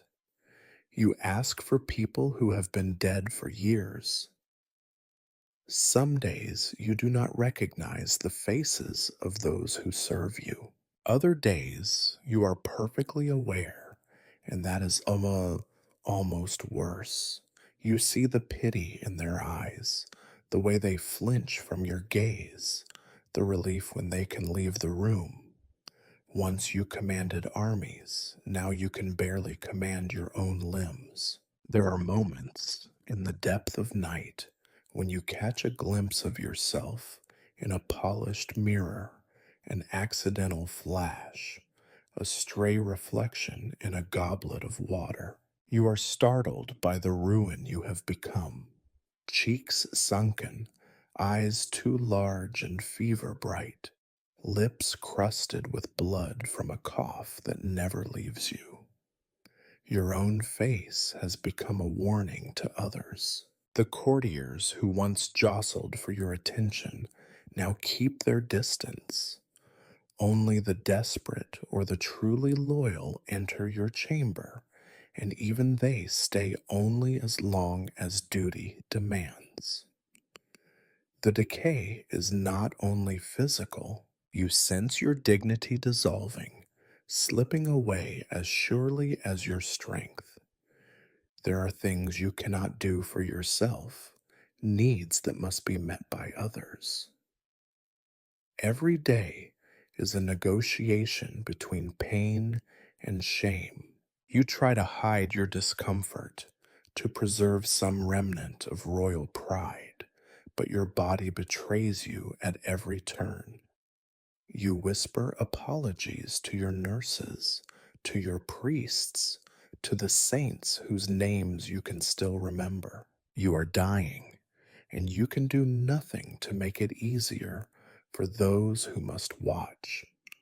You are Pedro, King of Castile, and your body is no longer a vessel for rule or glory. It is an object lesson in the power of disease, a slow motion collapse visible to all. You are dying from the inside out, and no crown, No court, no prayer can halt the progress. In these last days, your world shrinks to the width of your sickbed, your kingdom reduced to a patchwork of wounds and sweat soaked sheets. You long for release, but your body lingers, decaying inch by inch, a grim reminder that even kings must rot. Now, in the twilight of your reign and your life, you are Pedro, King of Castile, propped up in bed by pillows and rituals, surrounded by faces that once trembled before your wrath and now tremble for another reason entirely. Everyone in the castle knows that the end is near, and everyone behaves accordingly. The final acts of a king's life are less about dignity and more about ceremony, less about truth and more about the theater of loyalty. They come to you in waves: advisors, generals, bishops, wives, children, and cousins, each in their finest, each with carefully practiced concern. They murmur titles and bow low, their faces masks of grief, but their eyes scan you for signs of either recovery or imminent vacancy. Every gesture is heavy with meaning. Every word might be rehearsed for the ears of a future monarch. There are last orders to be given. This is not the stuff of royal edicts carved into marble. It is the everyday business of a crumbling realm. You are asked again and again about matters both trivial and immense. The steward wants to know if the wheat in Segovia should be taxed more heavily. The captain of your guard seeks instructions for patrolling the roads.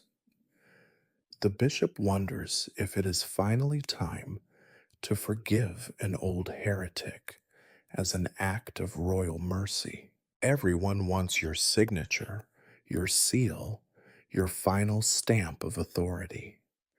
The notaries work with an anxious efficiency, ready to witness anything, their pens scratching away at parchment with desperate haste. You try to focus, to summon the old authority, but your thoughts are scattered, clouded by pain and fever.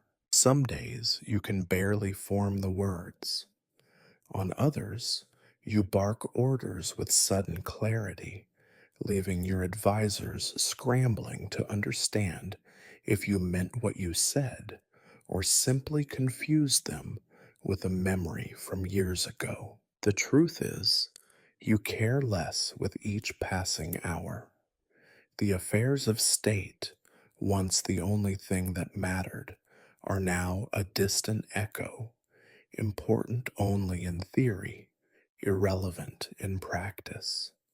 Around you, devotion multiplies, at least on the surface. Servants weep as they change your linens. Courtiers linger by your door, eager to be seen and to say later that they stood by their king to the very end. Bishops arrive with relics, blessing you and praising your virtue with words that sound suspiciously practiced. You notice, even through your haze, how carefully they time their visits, how quickly they retreat when another noble enters, how little they say that is not a platitude or a plea for favor. There are professions of loyalty. Your cousins swear they will defend your children and your legacy. Your generals swear they will keep the peace. Old rivals arrive, kneeling by your bed and begging forgiveness in voices that ring a little too loud, their eyes a little too dry. It is all performance, and you are the unwilling audience. They need your approval, your blessing, your name on the right scrap of parchment, But you know that beneath the solemn words, everyone is making calculations. The most loyal are the most dangerous. The ones who hover closest are the ones with the most to gain or lose when your breath finally fails. They offer soft hands and softer words. They ask about your comfort, your pain, your soul. They tell you that the court cannot go on without you, that Castile is nothing without its king. But you see how their eyes flicker when the physicians whisper, how their bodies tense at every cough, every sigh, every failed swallow. The most pious prayers are spoken with one eye on the door. You are asked again and again about your will, about your successor, about any last wishes you might have for the court and the kingdom. The questions are gentle, almost loving, but you can feel the pressure behind them, the urgency of men and women who cannot move forward until you have finally let go. You try to offer wisdom, to say something worthy of a king, but your voice fails, your mind wanders.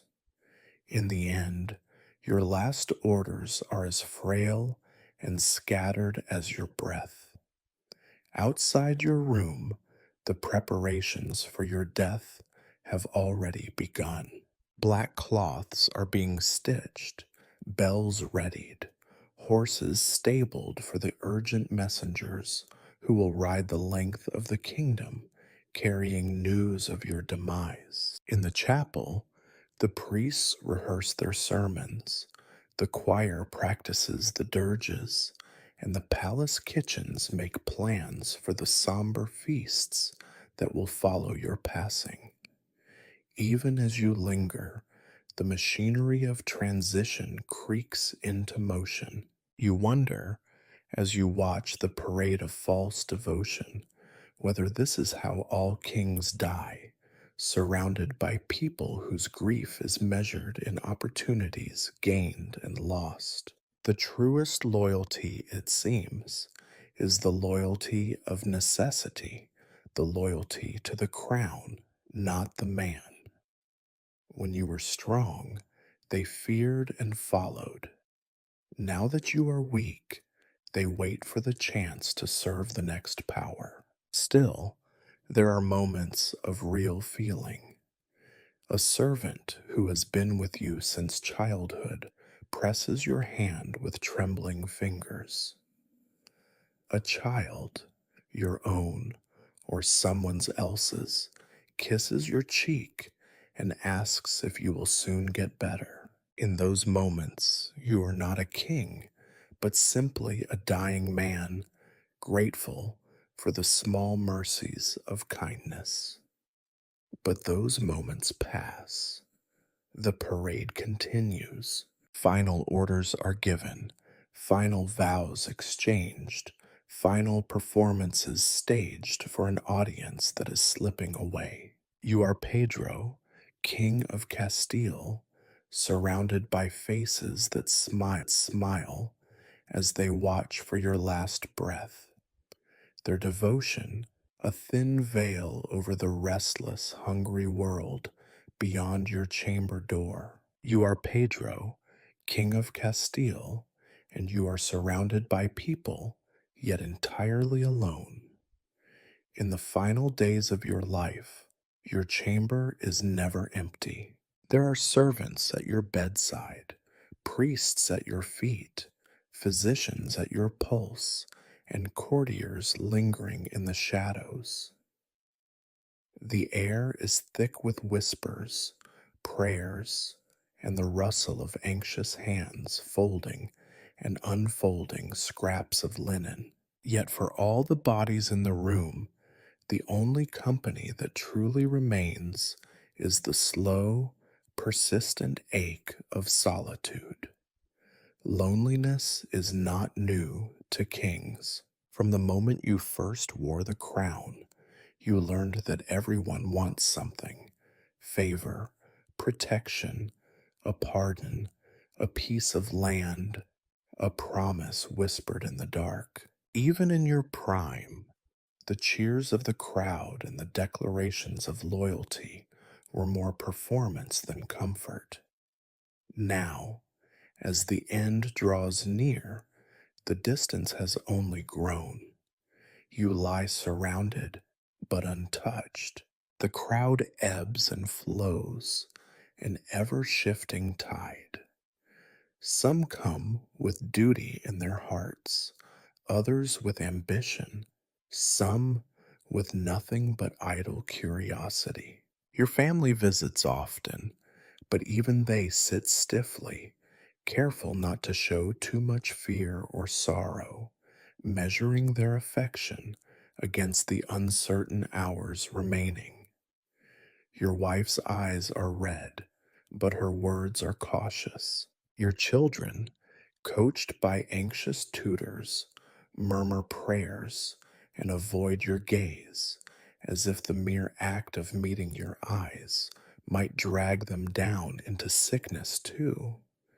The servants, whose lives you have shaped with a gesture, are now more silent than ever. They speak in whispers, step lightly, and keep their distance lest they catch what you have. The bravest change your sheets, mop your brow, and empty your chamber pot, their hands wrapped in cloth and their faces set. They do not linger. You remember when you knew their names, their families, their stories. Now you are only the king, a patient, a burden, a danger, the physicians argue quietly at the edge of your bed. Their confidence, so blustering in your healthier days, has worn thin. They debate in Latin as if hiding their doubts in another language will keep you from understanding. They measure your pulse, your temperature, your breath. Sometimes you think you see pity in their eyes. More often, you see fear for themselves, for their reputations, for what will be said of them if the king dies under their care. They prescribe and prescribe, but always they keep a careful distance, as if your sickness might leap from your body into theirs by the sheer force of proximity. Priests drift in and out, reading scripture, murmuring blessings, waving incense that does nothing to mask the odor of decay. They speak of the soul, of forgiveness, of eternal reward. They touch your brow lightly, fingers quick, as if their own faith cannot protect them from what you have become. In your delirium, you wonder if the saints ever felt this lonely, their final hours marked by the presence of many, the comfort of none. Courtiers hover at the threshold, their faces a mix of sorrow, calculation, and barely contained relief. They speak to each other in hurried, urgent tones, passing news, forming alliances, rehearsing the future while you are still breathing. They smile when they see you looking, but their smiles vanish as soon as your eyes close.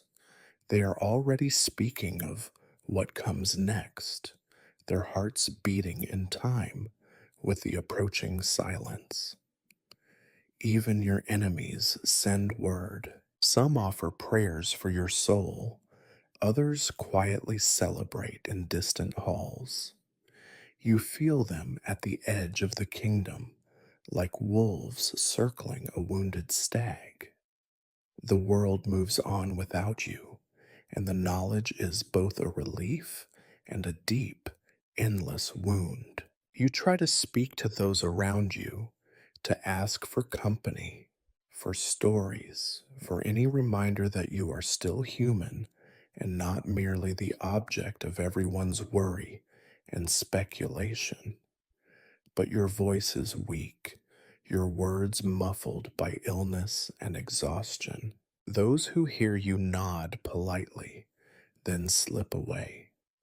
You are left with your own thoughts, your regrets, your memories, the only companions that do not flinch or turn away. The noise in your chamber is constant, but it does not reach you. The footsteps, the prayers, the urgent whispers, they flow over you like water over stone. You close your eyes and imagine yourself elsewhere, on a hunt, at a feast, in a sunlit courtyard with only the breeze for company. You remember laughter, the music of harps and pipes, the simple pleasure of being unknown in a crowd. You remember what it felt like to be one among many, not set apart by power or illness. At night, the loneliness sharpens, the room grows cold, and the crowd thins, leaving only the most necessary by your side. A nurse with a gentle voice changes your linen, careful not to disturb your feverish sleep. A priest mutters prayers, half asleep himself, his voice blending with the distant sound of bells. You reach out, hoping for a hand to hold, but most hesitate, caught between duty and dread. You are a king, but tonight you are simply alone. In the rare moments of lucidity, you understand the closer death comes, the more crowded your chamber will be, and the more distant the world will feel. They will come to witness your passing, to confirm your end, to collect the stories they will tell of your death. You are Pedro, King of Castile, and your last lesson is the purest loneliness, a solitude untouched even by the presence of the living. There are those who believe that death, when it finally comes, is merciful, swift, a single blow, an extinguished candle. You are Pedro, King of Castile, and you know otherwise. There is nothing swift or merciful in your decline. Instead, there is only the long, unspooling agony of a body determined to cling to life, even as it betrays you at every turn. The drawn out nature of your suffering is an insult that feels almost personal, as if your own flesh resents your rule and wishes to make a final, excruciating statement. The pain, which once ebbed and flowed, now grows constant, carving deep lines into your face, pulling you down each day into a narrower, darker world. Your joints ache. No, they throb, pulsing in time with your heartbeat. Your back is a slab of fire and ice, bed sores opening into wounds that no ointment can heal. When you shift, you feel your skin stick to the sheets. When you lie still, every nerve buzzes as if being bitten from within. You barely eat, and when you do, it is only because someone presses a spoon to your lips, coaxing you with bland promises and meaningless comforts. Swallowing is an ordeal. Even water burns your throat. You have lost all sense of hunger or thirst. These are luxuries for the living. Instead, your days are measured by the times you are moved, turned, washed, prodded by nervous hands. There is nothing left of royal dignity. Your body is public property now, fussed over by a retinue of healers, nurses, and priests whose compassion is real, but who count the hours until they can escape the closeness of your sick room. The fever is your constant companion, but now it brings new torments. You sweat until your hair is plastered to your forehead, until the sheets are slick and clammy. Then, without warning, you shiver uncontrollably, your teeth chattering so hard you fear they might crack. The room spins with every movement. Your vision clouds, then sharpens, then clouds again. You dream in fragments, if you dream at all, snatches of voices, flickers of candlelight, the faces of the dead mingling with the faces of the living, all blurring together in a sickly parade. Your mind is not spared. Sometimes you are lucid, painfully so, aware of each groan and gasp. Other times you drift, lost in feverish hallucinations. You see the banners of Castile fluttering from towers that have long since fallen. You hear the distant clamor of battles, the roar of crowds, the soft, treacherous laughter of courtiers who no longer visit your door. You mutter answers to questions no one asked, give orders to invisible soldiers, beg forgiveness from shadows that slip away when you try to name them.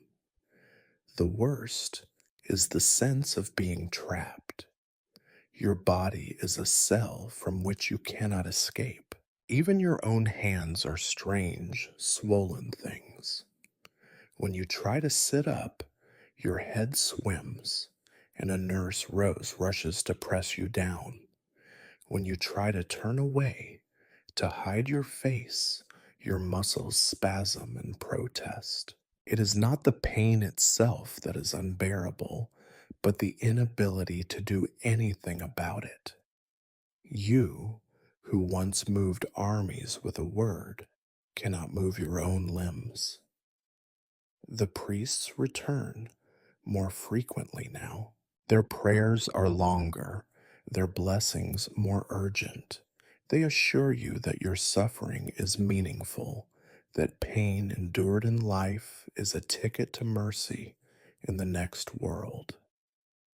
You would laugh if you had the strength. You would curse if you had the breath. All you can do is listen to their words, letting them wash over you like the endless sound of rain on the palace stones. Around you, the faces change. Some servants cannot bear it and are replaced by others, their expressions set in masks of duty. The doctors come and go, their bags heavier, their voices quieter. They try new remedies, bitter teas, foul-smelling poultices, yet another round of leeches as if the next attempt will succeed where all others have failed. Even they seem to know it is pointless now, but procedure must be followed. The performance must continue until the curtain falls. Time loses all meaning. The world shrinks to a patch of ceiling, a sliver of window, the flicker of a candle. You have not seen the sky in weeks, have not felt fresh air on your face in longer still. You ask once for the windows to be opened. The physicians refuse, terrified of drafts, convinced that the outside world will rush in to finish what disease has started. You are suffocating, but they assure you it is for your own good.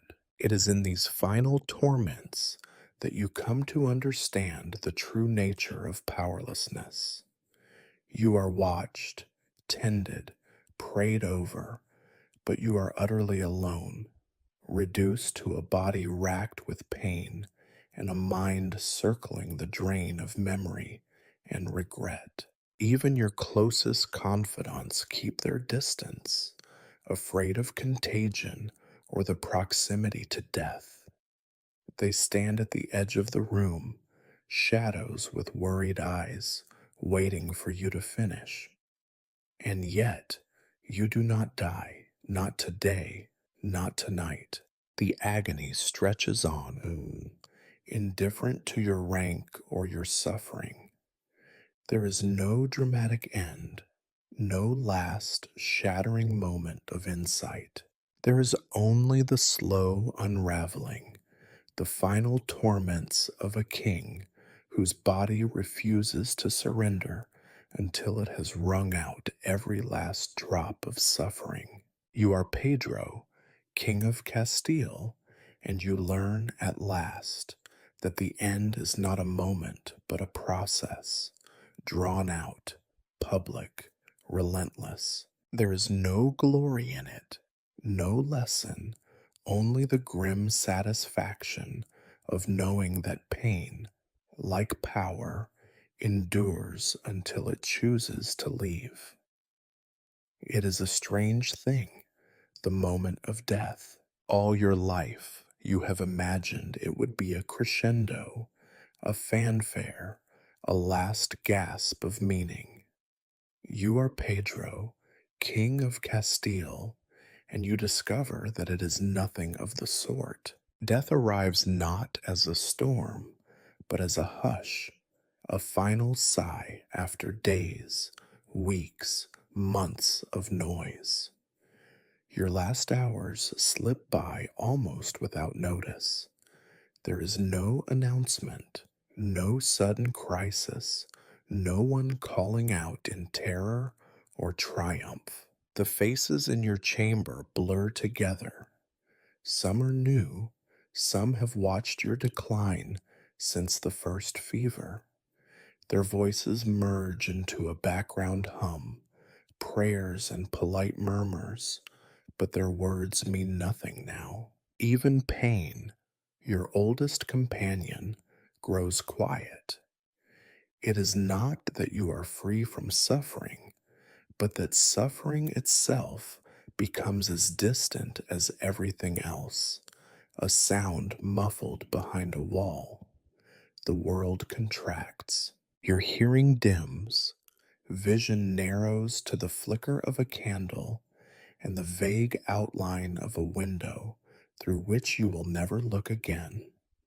The crowd at your bedside has grown, but feels farther away than ever. You sense their anxiety, but it no longer touches you. In these last moments, you are not a king, not even a patient, just a body preparing to become a memory. When the end comes, it is marked by absence, no thunderclap, no final speech, no prophecy. Your breath grows shallower. The intervals between each one stretch, grow uncertain. Your chest rises, falls, hesitates, and then simply does not rise again. Someone notices. The priest stops mid prayer. The physician leans in, listens for a heartbeat that is no longer there. For a long moment, no one moves. There is only the softest kind of silence, like the quiet after a long rain. There are no grand gestures, no one weeps, not yet. Some of those present exchange glances, relief for some, the calculation of what happens next for others. The priest recites a final blessing. The physician straightens, wipes his hands, and declares what everyone already knows. The servants begin to leave, shuffling out, eager to put a wall between themselves and the room where the king finally ceased to be. Indifference spreads almost as quickly as the news. You expect that death should be noticed, should matter more. Yet in the echoing corridors of the palace, life immediately begins to resume its course. The courtiers gather in hushed groups, their voices rising now with nervous laughter, rumors, and plans. The kitchen staff debates the logistics of feeding the mourners. Guards are dispatched to deliver word to the corners of the realm.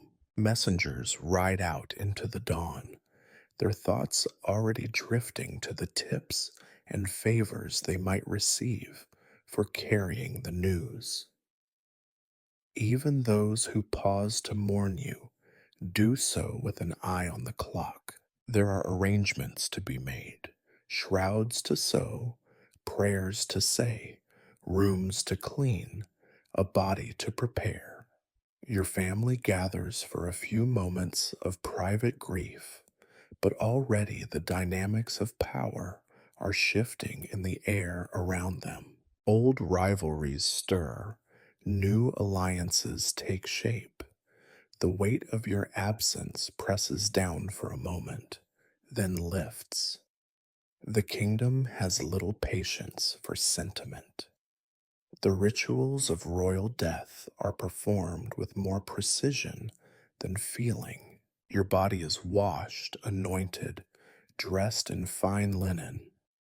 The chamber is quickly aired, the sheets changed, the windows flung wide. For all their supposed devotion, even your most faithful attendants are eager to escape the smell of death, the reminder of their own mortality. The priests continue their prayers, but their voices are tired, already thinking ahead to the next Mass, the next confession, the next dying soul who will need their comfort. For you, there is nothing more. No judgment, no light, no voice from beyond. Just a fading away, a slow dissolution into the silence you once ruled. You become an object, the late king, a topic of gossip, a cause for ceremony. In a day or two, the palace will smell of fresh flowers and new straw. Your name will be invoked in the speeches of others, in the pledges of loyalty to whoever comes next. But already, in the eyes of the living, you are no longer here. Outside, life continues. Horses are fed, bread is baked, children squabble in the courtyard. The sun rises, indifferent. The bells will toll soon, but even their music will fade. You are Pedro, once King of Castile, now only a story, soon just a line in a chronicle, a memory fading among so many others. The world has moved on, just as it always does, and your death, like your life, is swallowed by silence and indifference. You are no longer Pedro, King of Castile. You are a body, a relic, a liability. In the moments after your death, a strange, uneasy hush settles over the palace, not a reverent silence, but the expectant quiet of people waiting for someone else to act first. Death, they all know, is only the beginning of a new round of anxieties, especially when the cause is disease. There is no rush to embrace the corpse of a king. The servants move with careful, exaggerated calm, eyes averted, hands wrapped in cloth. They murmur prayers as they work, not out of piety, but to fill the silence and to ward off whatever evil might still be lingering in the room. Your last breath has left behind an invisible shadow, the threat of contagion. Everyone knows the stories. A touch, a breath, a stray droplet could doom even the healthiest soul. The rumors that haunted your last days are now reflected in the practical, nervous rituals of the living. The physicians, who failed to save you now become the arbiters of protocol. They declare your chamber off limits, advise the opening of windows, the burning of incense and vinegar, the immediate removal of any cloth that touched your skin. They instruct the servants to scrub the floors with lye, to burn the rushes, to boil your linens. It is less a mourning and more an exorcism. Disease is the true ruler now, dictating every gesture. The body is prepared for burial with the utmost haste, but little of the reverence tradition demands. The priests recite the necessary prayers at a prudent distance. Holy water is flung in quick, nervous sprinkles. When your body is washed and anointed, the servants wear gloves or wrap their hands in layers of linen, their faces set in grim lines. No one lingers over this final cleansing. They do not look at your face longer than they must. The body of a king, once worthy of awe, is now a possible source of plague. Your family is brought in briefly. The queen weeps, as is proper. The children are instructed to pray, but their eyes dart nervously, eager to be led away. The priests usher everyone out as soon as custom allows. It is not safe, they warn. You can almost hear the relief in their voices when the door closes again. There will be no lying in state, no slow procession of mourners through the bedchamber. The risk is too great. The coffin is plain by royal standards, quickly assembled, lined with perfumed cloth in a futile attempt to mask the odor of death and fear. There is no grand parade through the city. The streets are too dangerous. The threat of contagion is a specter that keeps windows shuttered and doors closed. The few who watch from behind curtains make the sign of the cross, whispering their own protection spells against illness. Even the horses that draw the funeral cart are draped in black, but there is no majesty in their pace, only a reluctant plodding toward the grave. The funeral rites are abbreviated. The priests chant, the incense burns, but no one wants to stand too close, linger too long.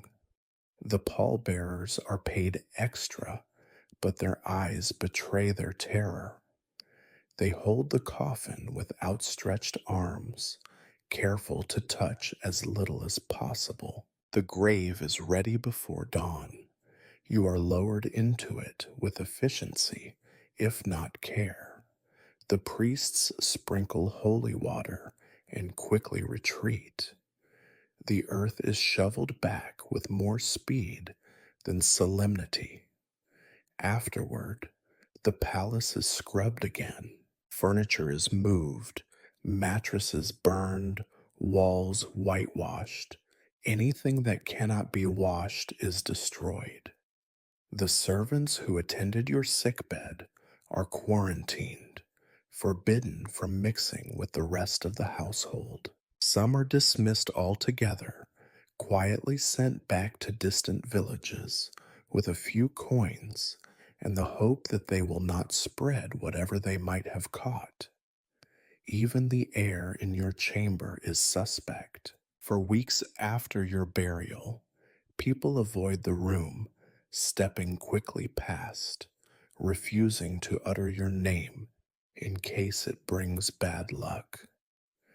Mourning for you is a cautious, distant thing. There are prayers and ceremonies, as tradition requires, but no one presses close to your grave. No one lingers at your tomb. The fear of disease outweighs even the ritual obligations owed to a king. In whispered conversations, some wonder aloud if it was truly illness that killed you, or if the taint of your reign clings to your bones, infecting the very earth where you lie. With your body buried and your chamber purified, the court breathes easier. The danger, it seems, is past. But even as the routines of palace life resume, a nervousness remains, a sense that the dead are never quite as far away as they should be. The kingdom moves on, but it does so with one wary eye cast over its shoulder toward the fresh turned earth and the memory of a death that was more inconvenience than tragedy. You are Pedro, once king of Castile. In death, as in life, you are both spectacle and warning. The only thing feared more than your power is the disease that claimed you, a reminder that in the end, the mightiest are left to rot in haste, buried quickly, and remembered only as a risk. Your story, Pedro, King of Castile, ends the same way it began, not with a clash of armies or the thunder of fate, but with a cough, a fever, a long, lonely death in a darkened room. You are gone now, buried in haste and half forgotten as soon as the fear of contagion allowed the living to return to their business.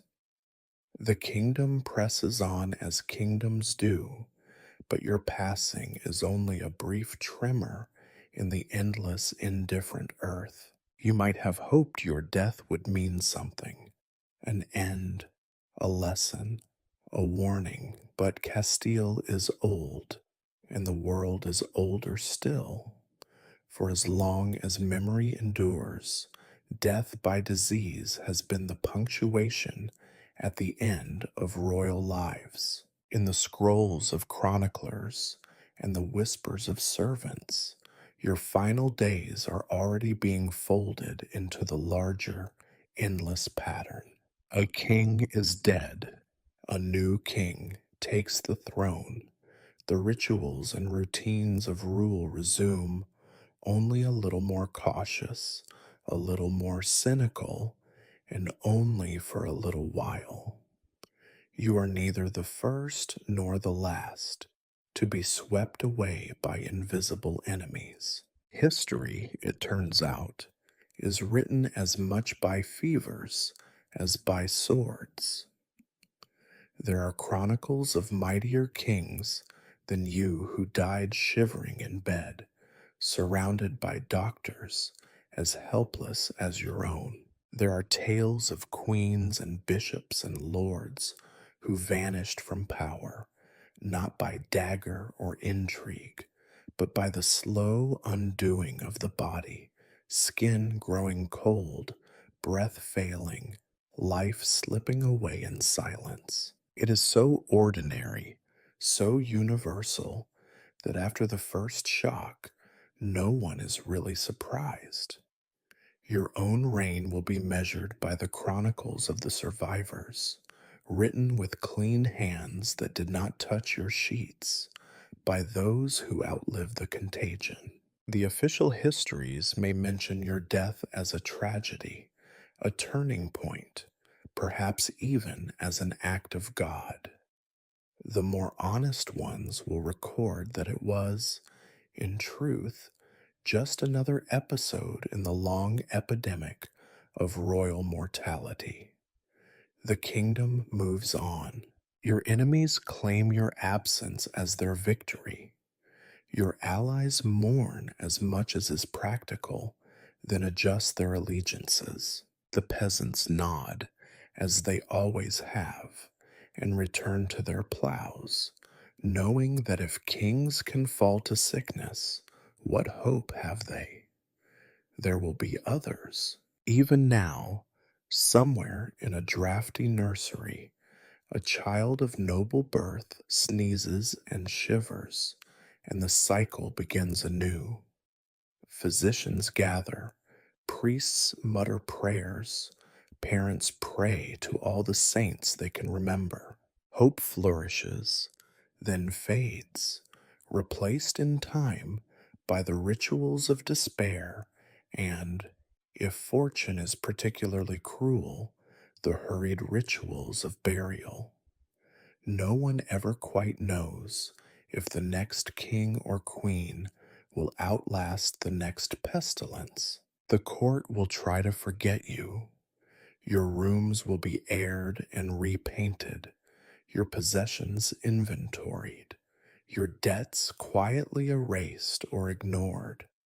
The faces that watched you die will turn to new sources of favor. The priests will speak your name in masses for a time, and then not at all. The kingdom will write your story in stone, but the true memory of your suffering will dissolve like mist, as all suffering does. Yet if you could drift as a ghost through these halls, you would see how little truly changes. Another winter brings another fever. Another king lies sweating on damp sheets.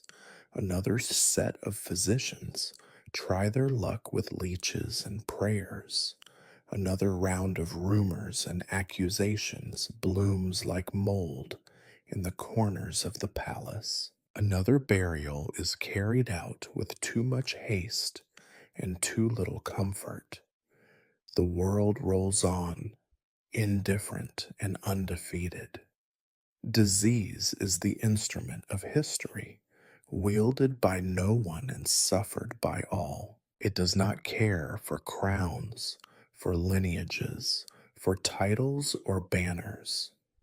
It is the great equalizer, the silent judge that visits kings and beggars alike. Your death in the end is a chapter in a book that writes itself over and over in every court, in every age. You are gone, but the story remains, told anew each time another cough echoes in the night. There is no comfort in this, not for you, not for those who loved you, not even for those who hated you. Yet there is a certain truth. The kingdom will endure, not because kings are immortal, but because their deaths are so forgettably common. You were Pedro, King of Castile. You lived, you ruled, you sickened, and you died. So it was before you, so it will be after. The cycle repeats, history grinding on, disease ever at the edge of the throne. A king's death by sickness is nothing rare, nothing grand, nothing new. But in the endless repetition, the kingdom endures, and the world remembers, if only for a moment, how fragile every crown truly is.